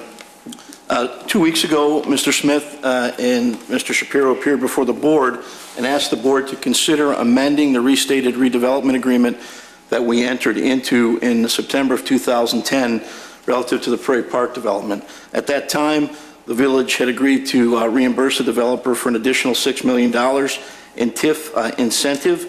The obligation to pay out on that additional TIF incentive was tied to sales on a per unit basis. The obligation would have ended September 23rd, 2014. The developer requested a 2-year extension in order to realize the full benefit of the TIF incentive so that the units may sell out. Before you is a simple amendment to that restated RDA that extends the payment obligation out to September 23rd, 2016. It does not increase the payment obligation. It simply extends that obligation to allow the developer to complete selling out that development. Thank you. Questions from anybody? Entertain a motion. So move. Motion by Trustee Hein. Second. Second by Trustee Brady. Roll call. Trustee Krueger? Yes. Trustee Lang? Yes. Trustee Brady? Yes. Trustee Heer? Yes. Trustee Vogel? Yes. Trustee Hein? Yes. President Juris. Yes, thank you. 13I. A presentation regarding the fiscal year 2013 audit process for the Village of Wheeling by Brian Lefevre of Sickich LLP. Thank you. Albert? Yes, thank you very much. In June of this year, the Finance Department provided the board with a copy of the fiscal year 2013 Comprehensive Annual Financial Report, or CAFR, and Finance Director Monchain plans to discuss the results of last fiscal year with you at your meeting on July 28. Tonight, however, we wanted to take the opportunity to have Brian Lefevre from the village's audit firm, Sickich LLP, speak to you about the audit process from his firm's perspective and answer any questions that you may have. Thank you. As Brian will note, Go ahead, finish up, I'm sorry. Sickich found that once again this year, the village's financial statements present fairly in all material respects, the financial position of the village in conformity with generally accepted accounting principles. So with that, I would like to introduce Brian Lefevre from the firm Sickich LLP. Welcome, Brian. Thank you. Thanks, Albert. On behalf of SICK, I'd like to thank the President and the members of the board for inviting us to present some brief comments related to the audit for your year ended December 31st, 2013. For those of you not familiar with the audit process involves input from all departments of the village and you, the village board, so that we focus on our audit is on the highest risk areas, in addition to those areas that are material to the financial statements as well.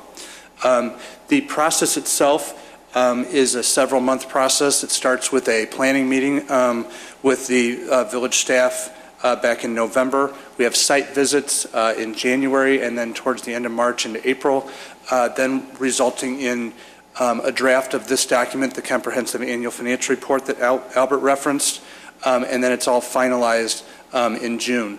I'm happy to report that we received all the information that we needed on a timely basis, and we received all the information we needed to complete the audit. It is a very time-intense process. A lot of documents are prepared. Your village staff are very prepared and very capable in doing this work, and there's a lot of hard work by both village staff and by the team from Sikich. Just a couple highlights in the CAFR. Within the introductory section, which is the first section of the CAFR, on Roman numeral 3, when you do look at this, there's a award that the village received for the 33rd consecutive year for its 2012 CAFR. It's the Certificate of Achievement for Excellence in Financial Reporting issued by the Government Finance Officers Association. It's a well-known award within the local government industry, and it's the highest level of financial reporting, and you should all be commended in your leadership and continuing to participate in this program. The second section of the report is the financial section, and this is where Albert talked about the opinion that we've given on the financial statements. He's exactly right. We've given an unmodified opinion, which means that the financial statements are presented in accordance with generally accepted accounting principles, free of material misstatement. And this is the highest level of opinion that you can receive on your financial statements. In prior years, there's also been a separate single audit of federal awards that happens anytime you receive and expend more than $500,000 in federal funds. This particular year you had just under $200,000 in federal funds, so therefore a single audit was not required. In addition, there's also an opinion in the financial statements, or in the CAFR, on page 156 for those wanting to read it. It's the unmodified opinion on your compliance with the tax increment financing district statutes of the state of Illinois, and as required, that we also give an opinion on that compliance based on the statute. In addition, the village then has a number of reporting requirements to the Comptroller's office related to your various TIF districts. The one other document to bring to your attention within the financial section is just after our opinion is the management discussion and analysis. I would encourage any of you that want to get a taste of the village's financial statements, besides all of the other financial documents you see throughout the year. This is a very good document. It's the executive summary. That's also where I would encourage you to let businesses and residents that want to know more about the finances of the village to look at this document. I believe the CAFR is also posted on your website. Yes, it is. And it's just a very good summary. It is something GASB requires, but it is also reviewed by us, written by the village, and it's very well done. With that, that concludes my remarks on the CAFR, but I'd be happy to answer any questions that any of you might have. Any questions from the board? Good job, Brian. Thanks. Thank you very much. Good job to our staff, too. Appreciate it. 13J. Discussing regarding request for zoning code text amendment to facilitate special use applications for medical cannabis dispensaries. That's right. Attorney Furlow. Thank you, Mr. President. As the board knows, the state of Illinois adopted the Compassionate Use of Medical Cannabis Act, which went into effect January 1st, 2014. Mr. Janik's memo provides some really good detail on recent rules have been finalized relative to the act. I just want to point out a couple of things relative to what the Village of Wheeling has done so far. Under the act provided that municipalities could zone for the location of cultivation centers and dispensaries. Under the act, 22 cultivation centers are going to be developed statewide and 60 dispensaries. The village, according to its layout, does not qualify for a cultivation center, so we don't have a zone for that type of facility. What's before you tonight is a discussion on a dispensary. In February, the village took action in compliance with state law to locate zoning districts in which dispensaries could be located. The village adopted an amendment to its zoning code allowing dispensaries to be located as a special use in the I-1, I-2, and I-3 districts. What I want to point out is that the village zoning code is in compliance with the state law currently. The request here tonight is to consider amending the zoning code further to allow for a dispensary to be located in the MXI district, or specifically rezoning property, I think that's been located in an I district, to the MXI district. My point being, the village is currently in compliance with the act. The consideration of this request would be purely within your discretion. That's it. So is there a piece in the MXI that we would have to put into the I-1? No, you'd have to amend your code. I think we should hear the presentation, but you have to amend your code to allow a dispensary to be located in an MXI district, generally speaking, or if there's a site that they have found that's in the MXI, you can consider rezoning that to an I. Gotcha. So you've got a couple of options. Okay. That's all, I just want clarification. Gentlemen, why don't you step up? Thank you, Mr. President. Sure. Members of the board, my name is Calvin Bernstein, 491 Laurel Avenue, Highland Park, Illinois. I'm the attorney for the proposed applicant, I guess should say, for the company's called Perry Neal Inc. Tonight we have two of the principals from the company here today, Ed Bacall, who's standing to my left, and Larry Riesberg. Ed will describe to you, will introduce Perry Neal to you, and then I will come back and discuss the zoning issues as the village attorney correctly pointed out. So Ed, why don't you take it over? Thank you. Mr. President, board members, village staff, thanks very much for having us here. So my name is Ed Bacall. Along with my partner Larry, we've created a company called Perry Neal. Our intention is to open up a medical cannabis dispensary. We would like to do it here in Wheeling. Larry and I have worked together for 30 years. We have a lot of business experience together, separately started business, had employees, successful businesses. We're talking mostly zoning here, just a little background.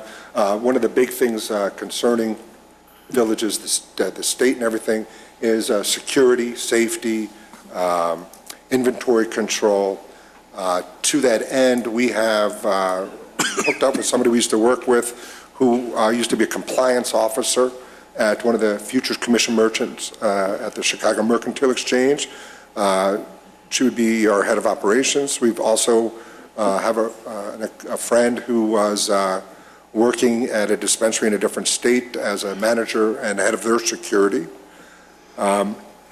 Locally, we have hired the firm Hillard Hines, which is a nationally recognized security consulting agency.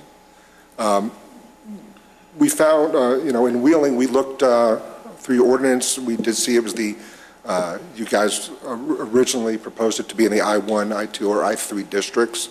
We looked there. There's not a lot of viable properties there. We like Wheeling. I used to live right around here. Larry doesn't live too far away. So we contacted the village to see if there was any interest to continue to talk about that. One of the first things we did is we talked to Police Chief Benson and Fire Chief McIsaac, and we had them meet us at one of these properties. We went through with them. We wanted to know immediately if there were any concerns, any trouble spots. They gave us very positive feedback. I believe Chief Benson has provided you guys with a document. We met with Mr. Jennings and discussed our thoughts and proposals with him. We've gotten some very positive feedback from the village. We would very much appreciate if you would consider the option of locating a dispensary in the MXI district.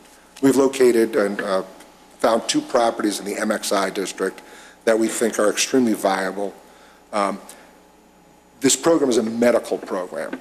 It's supposed to be for patients to be able to get medicine without having to feel that they have to drive somewhere. Many of these industrial districts have a lot of large trucks, a lot of deliveries, there's a lot of activity. It doesn't feel like a doctor, like a medical thing. Patients aren't supposed to feel that they're doing anything wrong.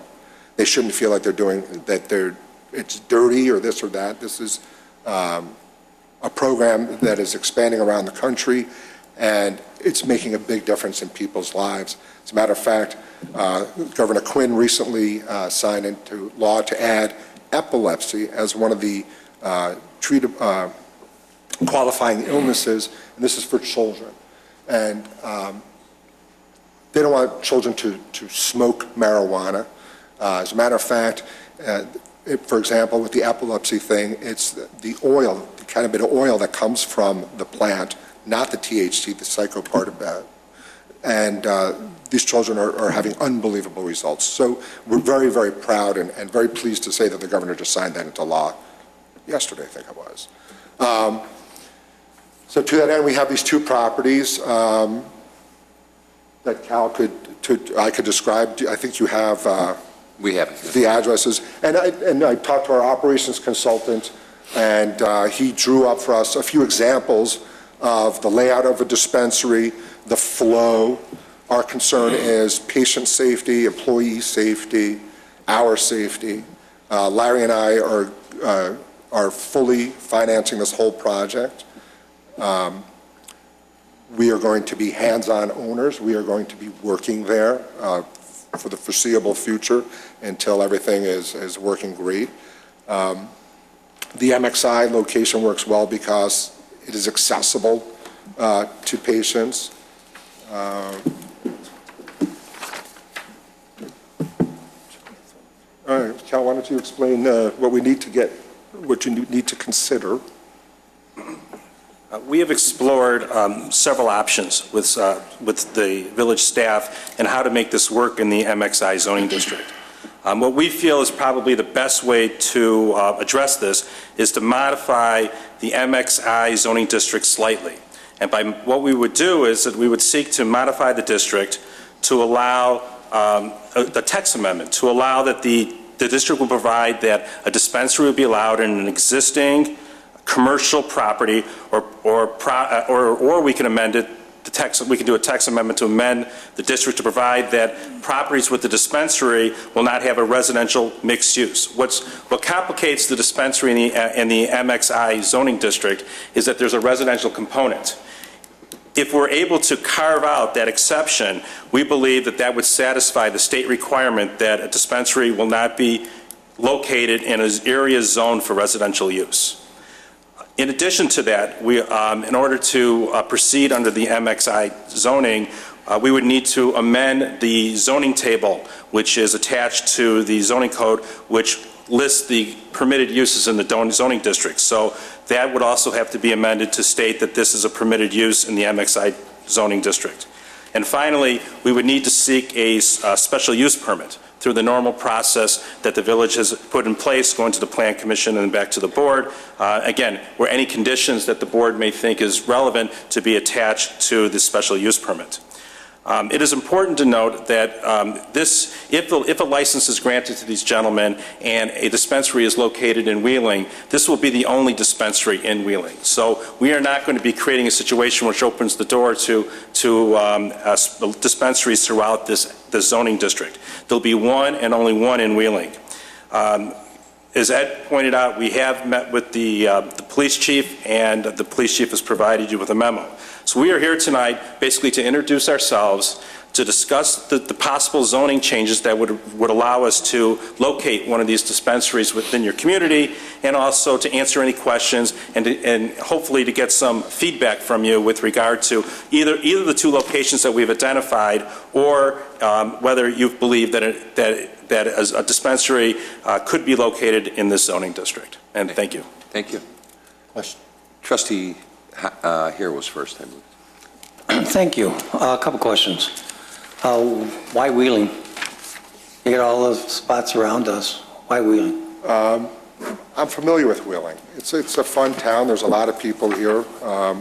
We've looked in other areas. Wheeling is included, per the state, there's one dispensary license that's going to be issued in the combined area of Maine and Wheeling Township. This is an area I'm familiar with. I didn't grow up here, but I live just north of Lake Cook Road. Right, you live in Highland off Park. Enbury. Go ahead, I'm sorry.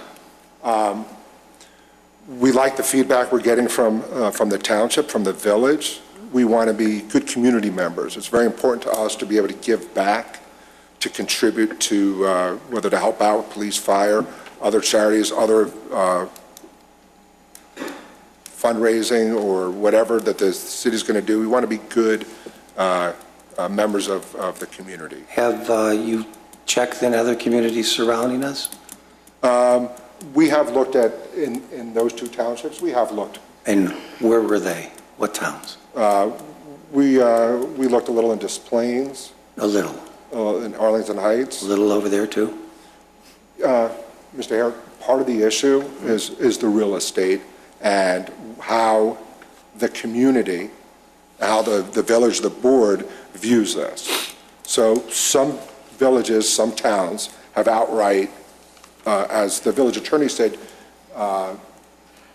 individual municipalities are able to craft their own ordinances. And so if I look at a municipality that writes an ordinance that says, basically says, we don't want this, then, we get the hint.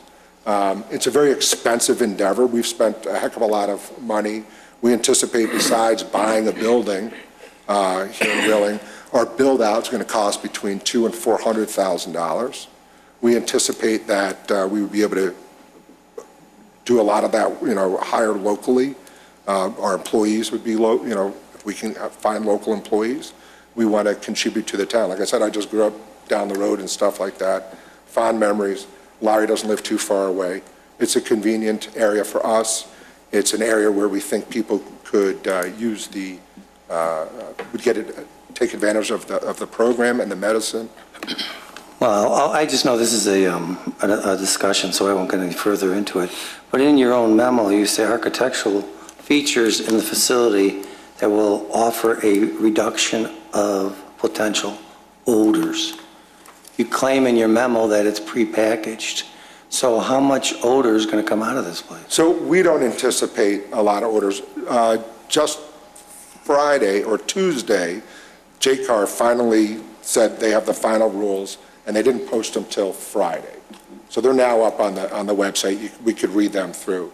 So up until recently, it wasn't definitive.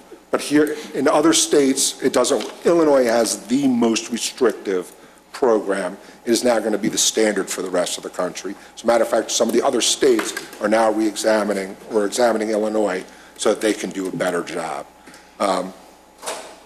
Here in Illinois, the law sets up cultivation centers that will grow and produce the medicine, and the dispensaries, and they are separate. And in many other states, that medicine comes in a container. Here in Illinois, they've said that it's going to be prepackaged, pre-weighed, pre-labeled. There should be no odors.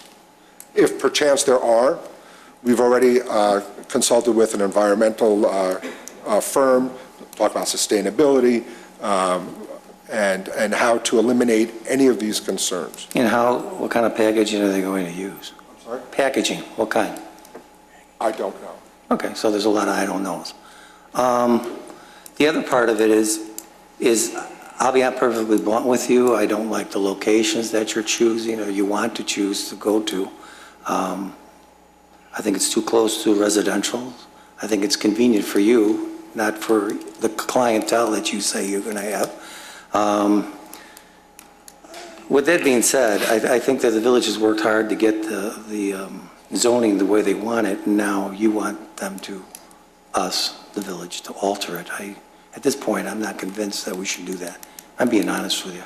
And I have nothing else to say. Thank you. Appreciate that. Thank you. Trustee Lang? Thank you.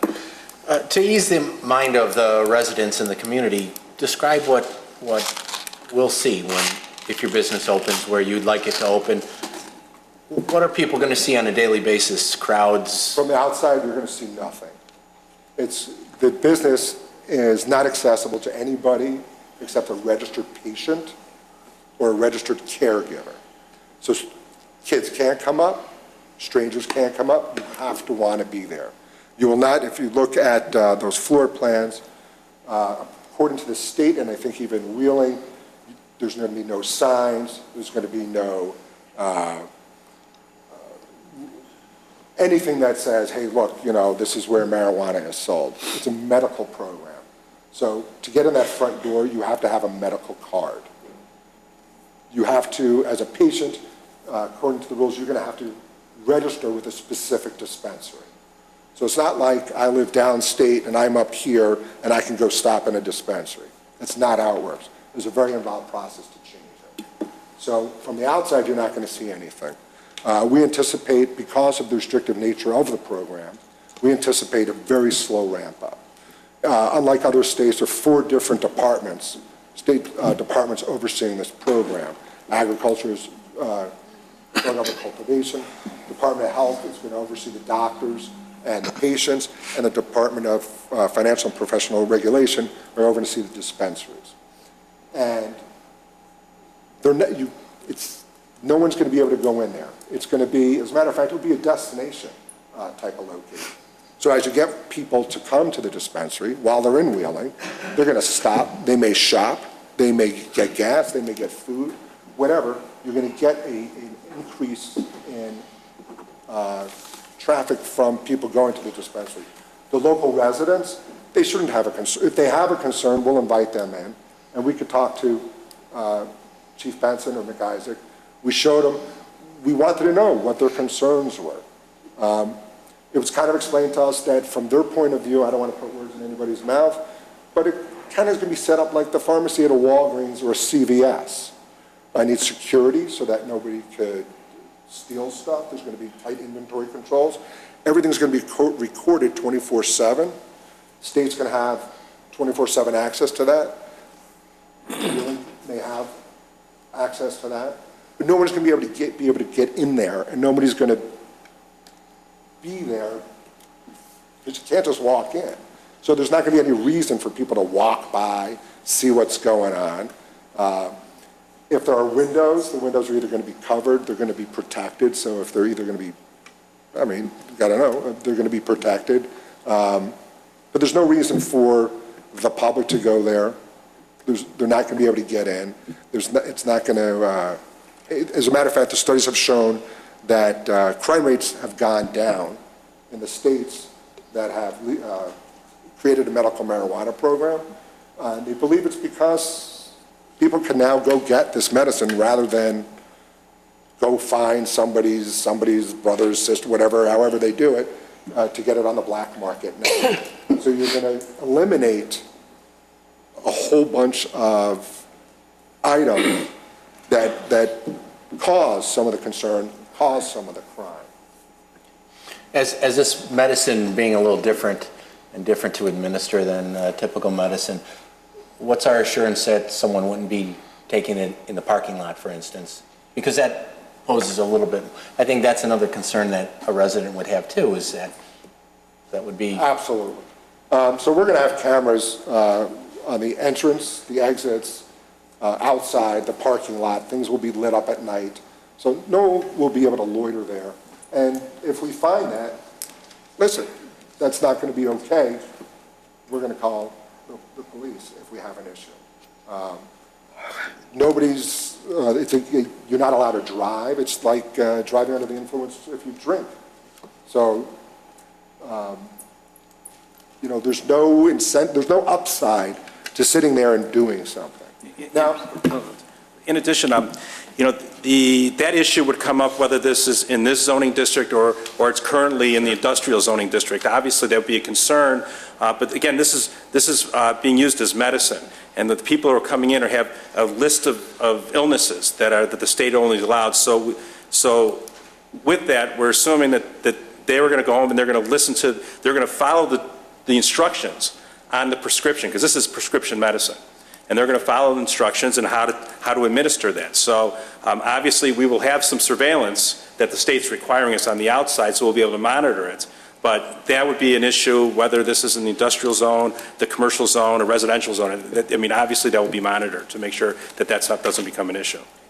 On a side note, I had visited in California, and a cousin pointed out that here's a medical marijuana facility, and I had to really look. And it wasn't blasting out, it didn't have a line, it wasn't a very intense use at all. And it surprised me. I didn't expect that. And we're actually anticipating less use in Illinois than in California, because obviously it's the strictest law for medical cannabis is in Illinois. Again, there's only a finite amount of illnesses that are listed in the state's laws. So we don't anticipate that there's going to be a line out the door like you might see on the news reports in Colorado. That's not what we're about. What this is about is like going to a pharmacy and filling a prescription, but it's a very limited, it's only one medicine that's going to be provided, and that's the medical cannabis. Okay. And just finally, there's recent legislation that you can now work with banks, so it's no longer, is that true? So it's no longer really a cash business? It's getting there. Getting there. It's getting there. I think, yes. So it's not law, but Attorney General Holder came out and they gave guidelines to the banks, because right now it is mainly a cash business and there's a problem when you deposit cash. And they told banks that if you flag these things and you mark them correctly, that we have no problem with that. Although Chase is in advertising, the government said they have seen an uptick in these types of reports, signifying that they're having more and more business going through banks. A couple days ago, the Congress just passed a bill saying the government should get out of this and let the banks, we're not going to bother the banks. If that passes the Senate, we're golden. In the meantime, we've talked with the Credit Union League here in Illinois. We're working with them to work with some credit unions, which have slightly different requirements, the credit union being state chartered and some having private insurance. We anticipate... Speak into the mic, okay, please. Thank you. We anticipate, thank you. We anticipate not, by the time this opens, not being an all-cash business. Yeah, thank you. All my questions. Trustee Hein? Do you have something? Yes, a couple of questions. Trustee Vogel. Okay. I'm sorry, go ahead. Okay. You talked about all cash. Being brand new to this dispensary situation, does insurance cover this procedure or this medication? Medical insurance? Right. No, I don't believe at this time, no. Do they look like, I mean, if it's supposedly going to be under the guidelines of the Food and Drug Administration, et cetera, which it is, eventually will Medicare, Medicaid cover it? I would like to believe that. Just, you mentioned the FDA, just as an aside, the DEA, a couple weeks ago, asked the FDA to reconsider its classification of cannabis as a Schedule I drug, because it's not. And so there's a lot of movement going on, both in the banking sector, in the insurance sector. They understand that this is medicine. It is helping a lot of people, and it should be out there. And they don't want to keep it an all-cash business, because then it's dangerous. It could start becoming dangerous to the patients, to the employees, and stuff like that. We have, as I mentioned, we're working both an operations consultant and Hillard Hines on security issues. We anticipated if it is all cash or a majority of cash, that cash is going to be, brick truck, kind of armored car out of there every day. There's not going to be cash on the premises, a ridiculous amount of cash. There's going to be a vault room, a safe for cash, a safe for the medicine. So nothing's going to be laying out. You can't get in there unless you belong. What is a typical, if I get a prescription from my physician and I come in, what's the typical cost? I don't know, is it like every other prescription, a 30-day supply, a 60-day, a 90-day, a 5-day, a one-time deal? So the law says that a patient can buy 2.5 ounces of cannabis every 2 weeks. And the cost of that, my cost when I walk in the door? So it's going to depend upon, what we're finding now is that smoking the medicine is, the amount of medicine smoked is reducing, and people are taking it in other forms. So one of those forms is what they call edibles. Right. So here in Illinois, the cultivation centers have to make those, the dispensaries can sell them. So I don't know the pricing of that. I don't have an exact number. A rough estimate even? It could be $300-400 an ounce. Okay. Well, what I'm trying to do is, you're saying you're not going to have a lot of traffic, but yet you're saying you're going to have problems with cash. To me, that means you got a lot of people coming in the door. If you're going to have a problem with cash and you can't, you got to go to the bank with $10,000 or more, you got to register, you got to show your ID, you got to, driver's license, et cetera, for deposits of more than $10,000 on a daily basis, and you're talking an armored car to pick up the cash. To me, that says the traffic is going to be heavy, or you're hoping or anticipating the traffic will be heavy. I'm not trying to put words in your mouth. I'm trying to. That's fine. Get to the point The program where really is limited. It is very, very strict. There are a limited number of qualifying illnesses, and many other states have a catch-all one called chronic pain, which doesn't exist here in Illinois. So the process to get a card as a patient, the process to have a doctor prescribe that is going to be unique here. You have to have a doctor-patient relationship. There's a limited number of illnesses. We don't believe, there's a study recently that said Illinois has about 10,000 potential patients. Not the first day, not the first year, but over time. Okay. So that pretty much answers that question. Okay. I applaud you for all the work you did and everything you're saying and all the security you're putting in place and the way you laid this out, but I still think it belongs in the zoning that we set up for it. And I'd have to agree with Trustee here that I wanted to keep it there, and hopefully you'll find a spot there. Okay, thank you. Trustee Hines, you have something? Yes, I do. Thank you. Thank you for coming this evening.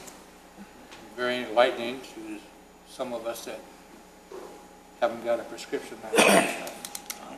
Talking to Mike, Trustee. Get your mic. I have a couple of questions relative to, is this your first venture into this business? Yes. Okay. Are you contemplating putting other dispensaries in someplace else? At this time, we're working with Wheeling right now. Okay. When I see these types of operations in other states and I see them on television, of course, they always make news because it makes for good news coverage and everything and good stories. I see tremendous lines and stuff like that. I mean, some of the areas that you're looking at here in these incubator type buildings that you're looking at, if you go to them during the day, a lot of them are having problems with parking because some of the folks that are in these particular incubators type buildings have multiple vehicles. They're in the service business, they're in the carpet cleaning business and stuff like that, and they have multiple vehicles all over the place. I think that I know where you're going, and I think that is going to be a very tough situation as far as parking is concerned. And I would not be conducive to going into an MX1 or that type of a change. I think it belongs where we put it, and we have plenty of sites in Wheeling where we have a lot of vacant property that you could build yourself a state-of-the-art building or whatever. So a lot of our MX1s are in close to neighborhoods, are very conducive to a lot of neighborhood traffic. So thank you very much for your time. I do appreciate it. May I just respond to what you see on television for a sec? Sure. So many of that's Colorado or now Washington, and those are states that legalized marijuana. So they're not even, it's not, the lines they're showing you are people that think it's all neat and they're getting online. I understand that. Okay. And in... But you're not growing it there either, are you? Correct. You're buying bulk and you're packaging, is that correct? That's correct. Okay. In many other states, we were recently out in Colorado to see what's going on there. Are you inspected by the state? Excuse me? Are you going to be inspected by the state? Absolutely. Okay. Absolutely. On a regular basis? Do they have a regular schedule Yes. for that kind of stuff? They can audit us. We have to do inventory counts. They have real-time access to all the information. Okay. But in all the other states except here, for example, Colorado, if you don't have a doctor, they have one for you. So it's not really medical in the same way. The state has already come down on the doctors that said, hey, look, we will come after you. You cannot, as a matter of fact, you can't write prescriptions like you write them for Vicodin and Oxycontin and all the other medications that people write. You're not going to go to Walgreens. They give out like right? candy. Yeah. So this is going to be very, very tightly controlled, what they call from seed to sale. All the plants, while they're being grown, are going to be tagged. Any medicine that comes to this dispensary, no matter what the package or what size the package, each one is going to be tagged. I know where it went, who got it, when they got it. You will have plants there? Excuse me? Are you going to have plants there at all, though? There will be no marijuana, no cannabis at all. It's already processed, and all you have to do is package it. Is that It will become packaged. Okay. So the cultivation center will grow it, they will harvest it, they will package it, they may make what they call edibles out of it, and that's what comes to the dispensary. Thank you. Trustee Brady? Thank you.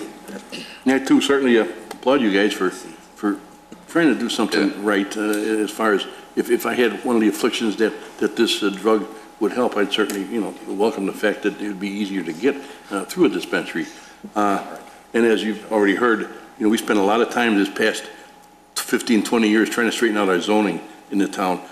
We had a quilt of mismatch zonings and businesses that really didn't belong together, tucked in with residential, and we finally got it on track. And I really don't want to start giving bits and pieces away on that.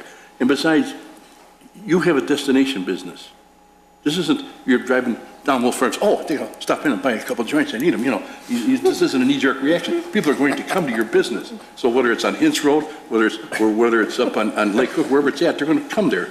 You don't need to be visible. You're not going to put any big signs out there or anything. People know where you're at. They'll come there. So I don't agree with. We have several spots that will fit in our zoning code, and I think you'd be very comfortable there.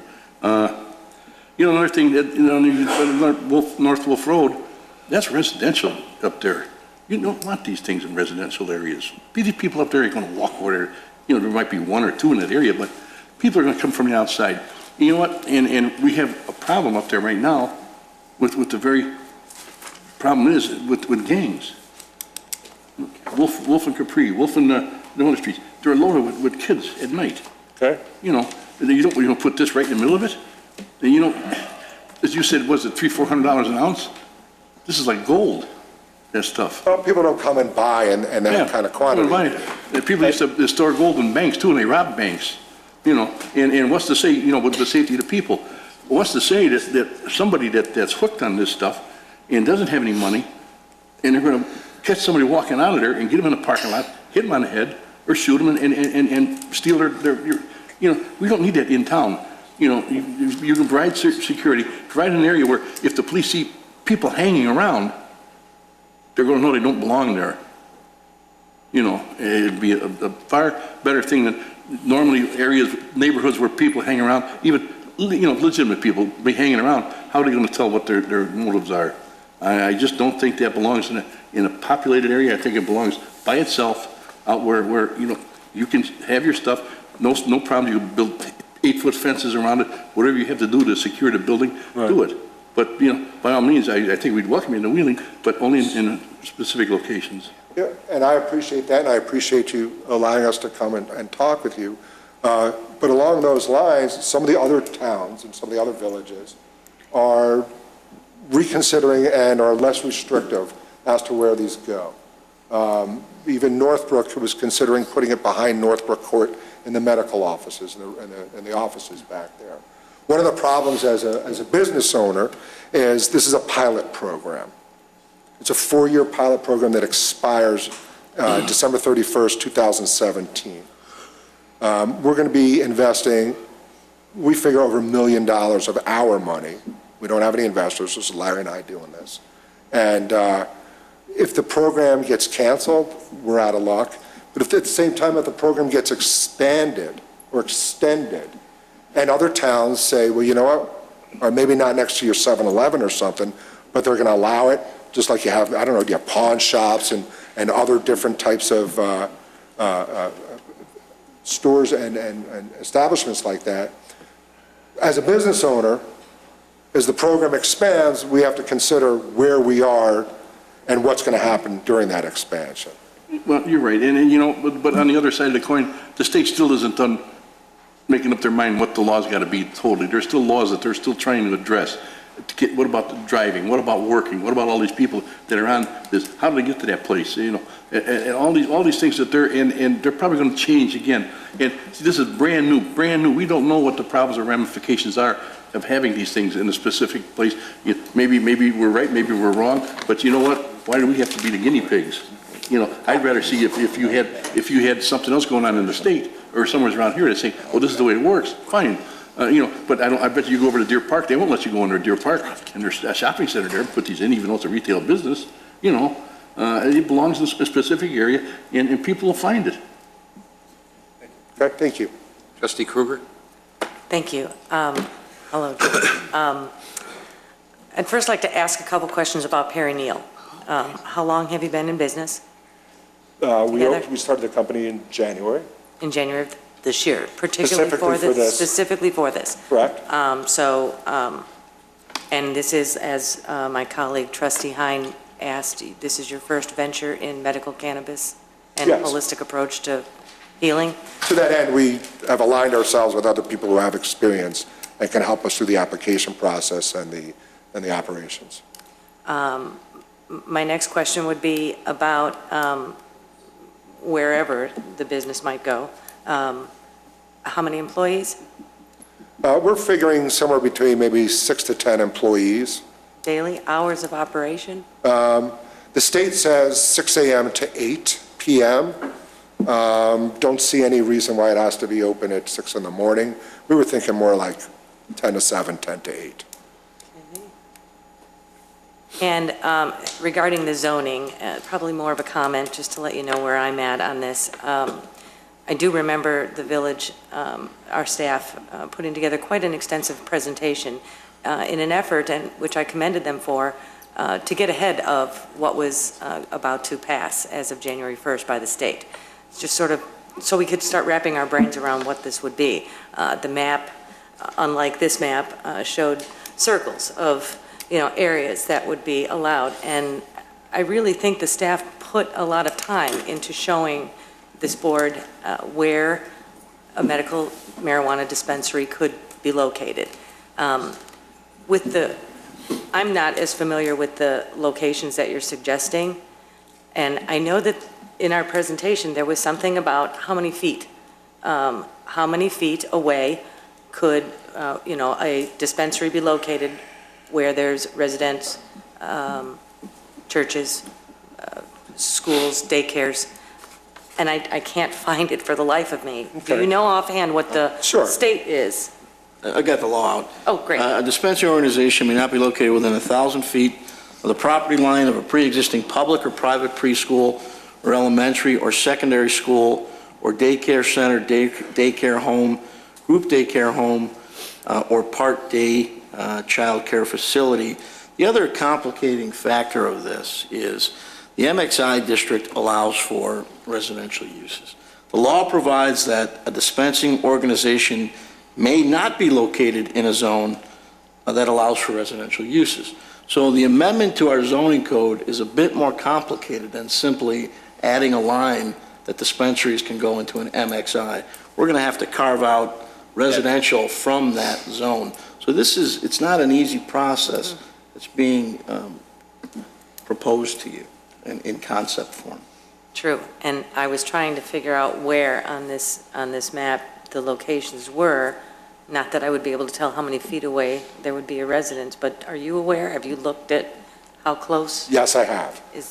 And on top of the restrictions the village attorney mentioned, I think Wheeling also added summer camps or day camps to their ordinance. So yes, we have. The two locations, the area on Wolf Road is just west of Milwaukee, half a mile west or something. And the Wheeling location is south of Dundee on Wheeling. South of where? South of Dundee, off of Wheeling Road, a few blocks south of Dundee.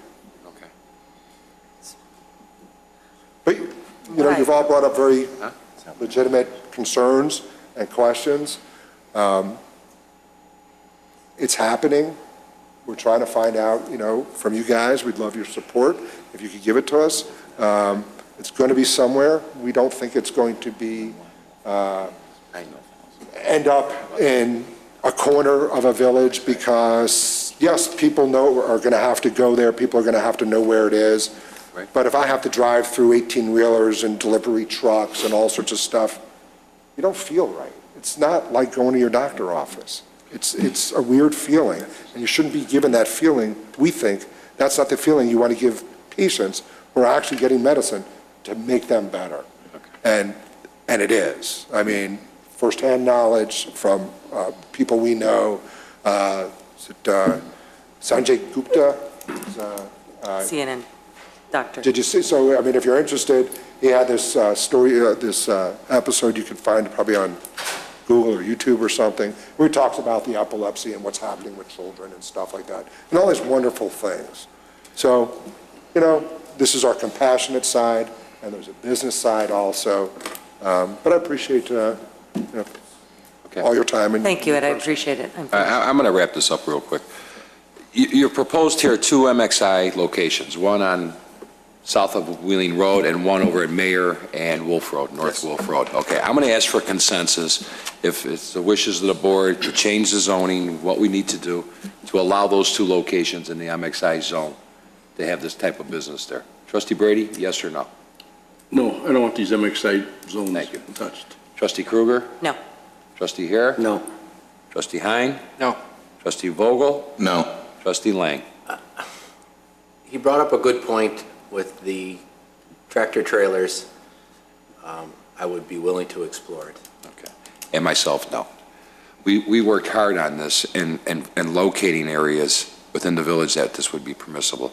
I have a problem with North Wolf Road. You have residential there. You have a park there. You have a lot of things there. Over here, right to the west of the site that you're looking at on Wheeling Road, is a whole neighborhood. So there's a lot of problems that I have with that area there. Gentlemen, you know what? If you can work out something in the community within the boundaries that we've zoned for, great. And also, I'd like to see staff work out something else regarding, you know, whether it be an impact fee, some type of licensing fee, since we create our own ordinance on this and allow this in our community.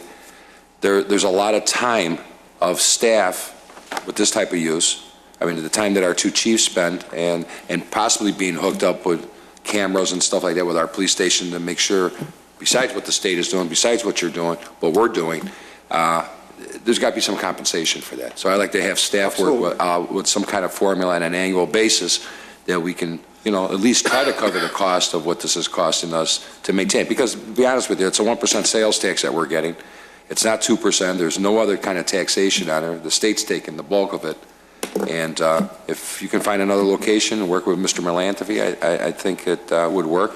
I'm not too worried about the the area is being overpopulated because I think it is hidden. You're not putting neon lights there like you're seeing in Colorado or Washington where it's a storefront. But there is a need, and there are people in need of this. So work with our staff and see what we can go with. But the consensus this evening is we don't want to mess around with the MXIs because you can't put residential in there. And like Attorney Ferrillo said, now we're opening up another Pandora's box here with our zoning that we work so hard to try to get in.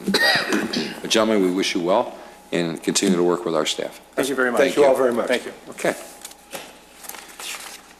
Official communication. Trustee Brady? None, thank you. Trustee Hare? Nothing, thanks. Trustee Lang? I have a couple updates on the airport. As you know, or some of you may know, we did go out and hire a government liaison, Mr. Priester, and he will start working on the airport overall study. And right now it is just a study. There's nothing definitive happening. I will hope that I could get him in here periodically to do some top-level updates to the community as well of things that are happening. If he can't, I certainly will where appropriate. We also are in the process of hiring a public relations person to help us out with communication. We've lacked updated website.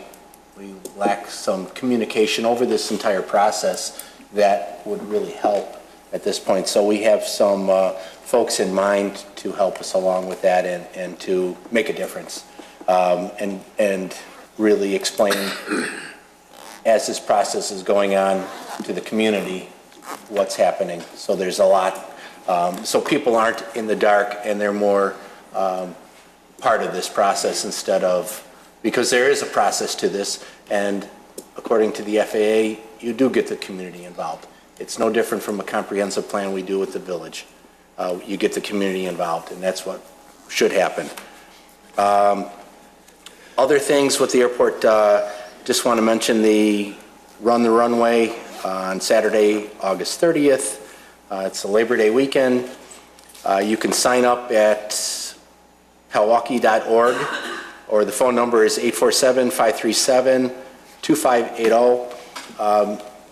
With the 5K, it's a 5K on the 5,000-foot runway, which has never been done before. And so it'll be your first time to be able to run out there. There is also a mile walk for walkers as well.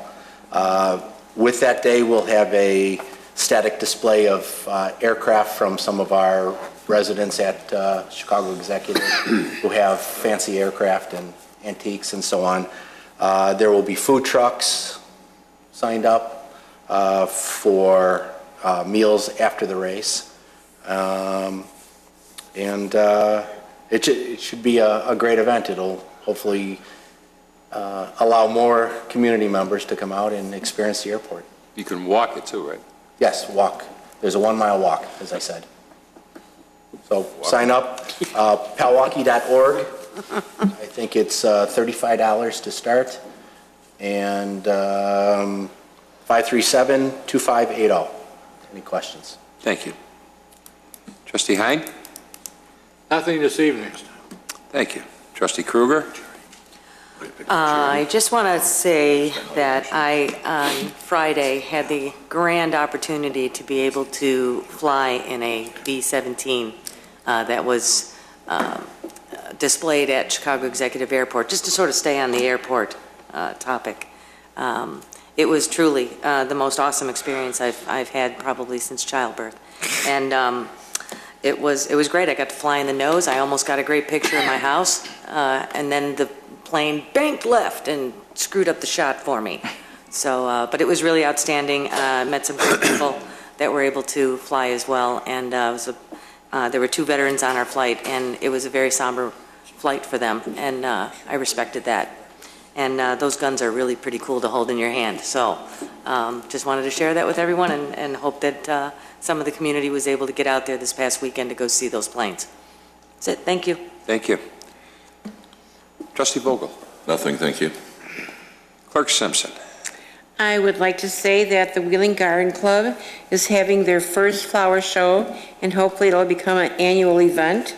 It'll be held August 2nd and 3rd from 1 to 5 p.m. at the Indian Trails Library. Thank you. You're welcome. Manager Svandelis. Nothing this evening, thank you. Okay, I just got a couple of things real quick. As I stated earlier this evening, we moved forward in a positive way, I believe, with the redoing the 2 TIF districts that we approved this evening, but more importantly, worked out a cooperative with the taxing bodies out there that I think is very important. And needless to say, it wasn't an easy task. But I think what I truly believe was when we finally got the ball rolling a little bit, when I reached out to our state representatives, Harris, Dave Harris, Elaine Deckritz, and Carol Sente. We had a meeting along with the other presidents of the taxing bodies, along with their administrators, at Representative Neckritz's office on a Saturday afternoon. Everybody took the time and spent every bit of 3+ hours there. And I think more than anything, it was positive to the way that it was a better understanding of what we were trying to do here, and good clarification of what was going on there. I cannot express the gratitude I have with our staff, particularly Manager Svandelis. Manager Svandelis at weddings is answering emails. The time he put in to reach out to the administrators of all the taxing bodies is to be commended, which is not an easy task. The politics get involved sometimes, and sometimes there's hard feelings and things that are said because of emotions. And I've asked John to reach out on a professional level to these other taxing bodies because we needed to take the politics out of it. And you did that. Along with John Melantefe and his staff, who try to keep the pieces of the puzzle here that we work so hard to move forward. Our attorneys, our consultants, this wasn't an easy undertaking here. It was tough. Many nights, John and I on the phones at Saturday night, Sunday night, just brainstorming, countless hours of losing sleep because we care about what we wanted to accomplish here in this community. It's important. But today I think we got a good product. It was worth the blood, sweat, and tears to move forward and have some good camaraderie now and getting to that next level with those taxing bodies. We need to work with the schools. We need to work with the park. We need to put personalities aside. I'm a type A personality. Everybody that knows me knows it. That's who I am. But I do it because I care. And we need to put personal, I don't like you stuff aside. It's not for this community. There's 40,000 people in this community. And the schools and the parks and the libraries cover a lot of more folks outside of that. So I think today was a huge stepping stone to getting to that next level. I'm looking forward to seeing the final product that we voted tonight go through the proper channels of the other boards, which it's being planned in the next couple of weeks, which is a great sign. We saved a $51 million development this evening. We're focusing on other development. I'm telling you, there is more stuff going on in this community with the efforts of staff, John in particular, that's reaching out, contacts, vacant properties, blighted properties that people are actually showing interest in here and want to come to this community. The Plan Commission, I got news for you guys. You're going to be so busy in the next couple of years. It's going to be like the old days where you guys had more meetings. We had more meetings at that time than the village board did because of the workload. And this is all good stuff. It generates dollars. It generates a synergy. It keeps our tax base to where we need. We need to take tax dollars that are properties that are generating zero tax dollars today and generate tax dollars for the future of all the taxing bodies, which is huge. Work with our students. Work with our park. Make it a better community than what it is today. So again, kudos to the patience, I guess my patience more than anything, but staying focused. I don't think there was one time that we didn't try to act professional. I know there was it was a learning experience, put it this way, a lot of teaching on all ends, not just for us, but for the other tax bodies to understand what we were trying to do, how it worked, and everything else. So, I'm glad it's over with. So we can focus on other things and work with other people and try to do what's right here. Regarding Chicago Executive Airport, I welcome the comments from former President Schultz and the numerous phone calls that I get from everybody. You know, we are very conscious of this community, and we are very conscious to what we're doing. Nobody put a gun to anybody's head at the airport. The airport is doing their job, is what they're supposed to do. The final say, based on what you set up in 1984, 1985, still holds true today. We have the final say. There will be a public hearing process. Our attorneys, along with the airport's attorneys, brought up the question of whether there was a conflict of interest with Mr. Priester, and both all concluded saying, no, there isn't. So all this perception's out there. Again, Mr. Neff, 2 weeks ago, I offered you an invitation to sit down with my finance director. Let me tell you what the financial gain is on that airport, how it is a benefit to this community. Until tonight, I haven't heard from you. Holds true to Madam Schultz, Sheila. Anytime you want to come in, want to sit down with our staff, tell you what's going on, I welcome you as well. Anybody. This is an open door policy here. Nothing to hide, no backdoor agendas, nobody going to Mr. Lang over here and telling me, get this done and do that. The airport is doing what they're doing. They're exploring opportunities, and you know what? You guys might be losing the big picture here. Maybe that runway gets rediverted somewhere else where it doesn't affect the impact of the communities or the residential areas. But everybody on this board's on the same page with this. Let them see what's out there. There's other opportunities out there other than just the runway that Mr. Priester and the airport are working on as well. Enhancements to that airport. So with that being said, you have my number, you know where I'm at. Anytime you want to have a meeting and get the true facts, I welcome you anytime.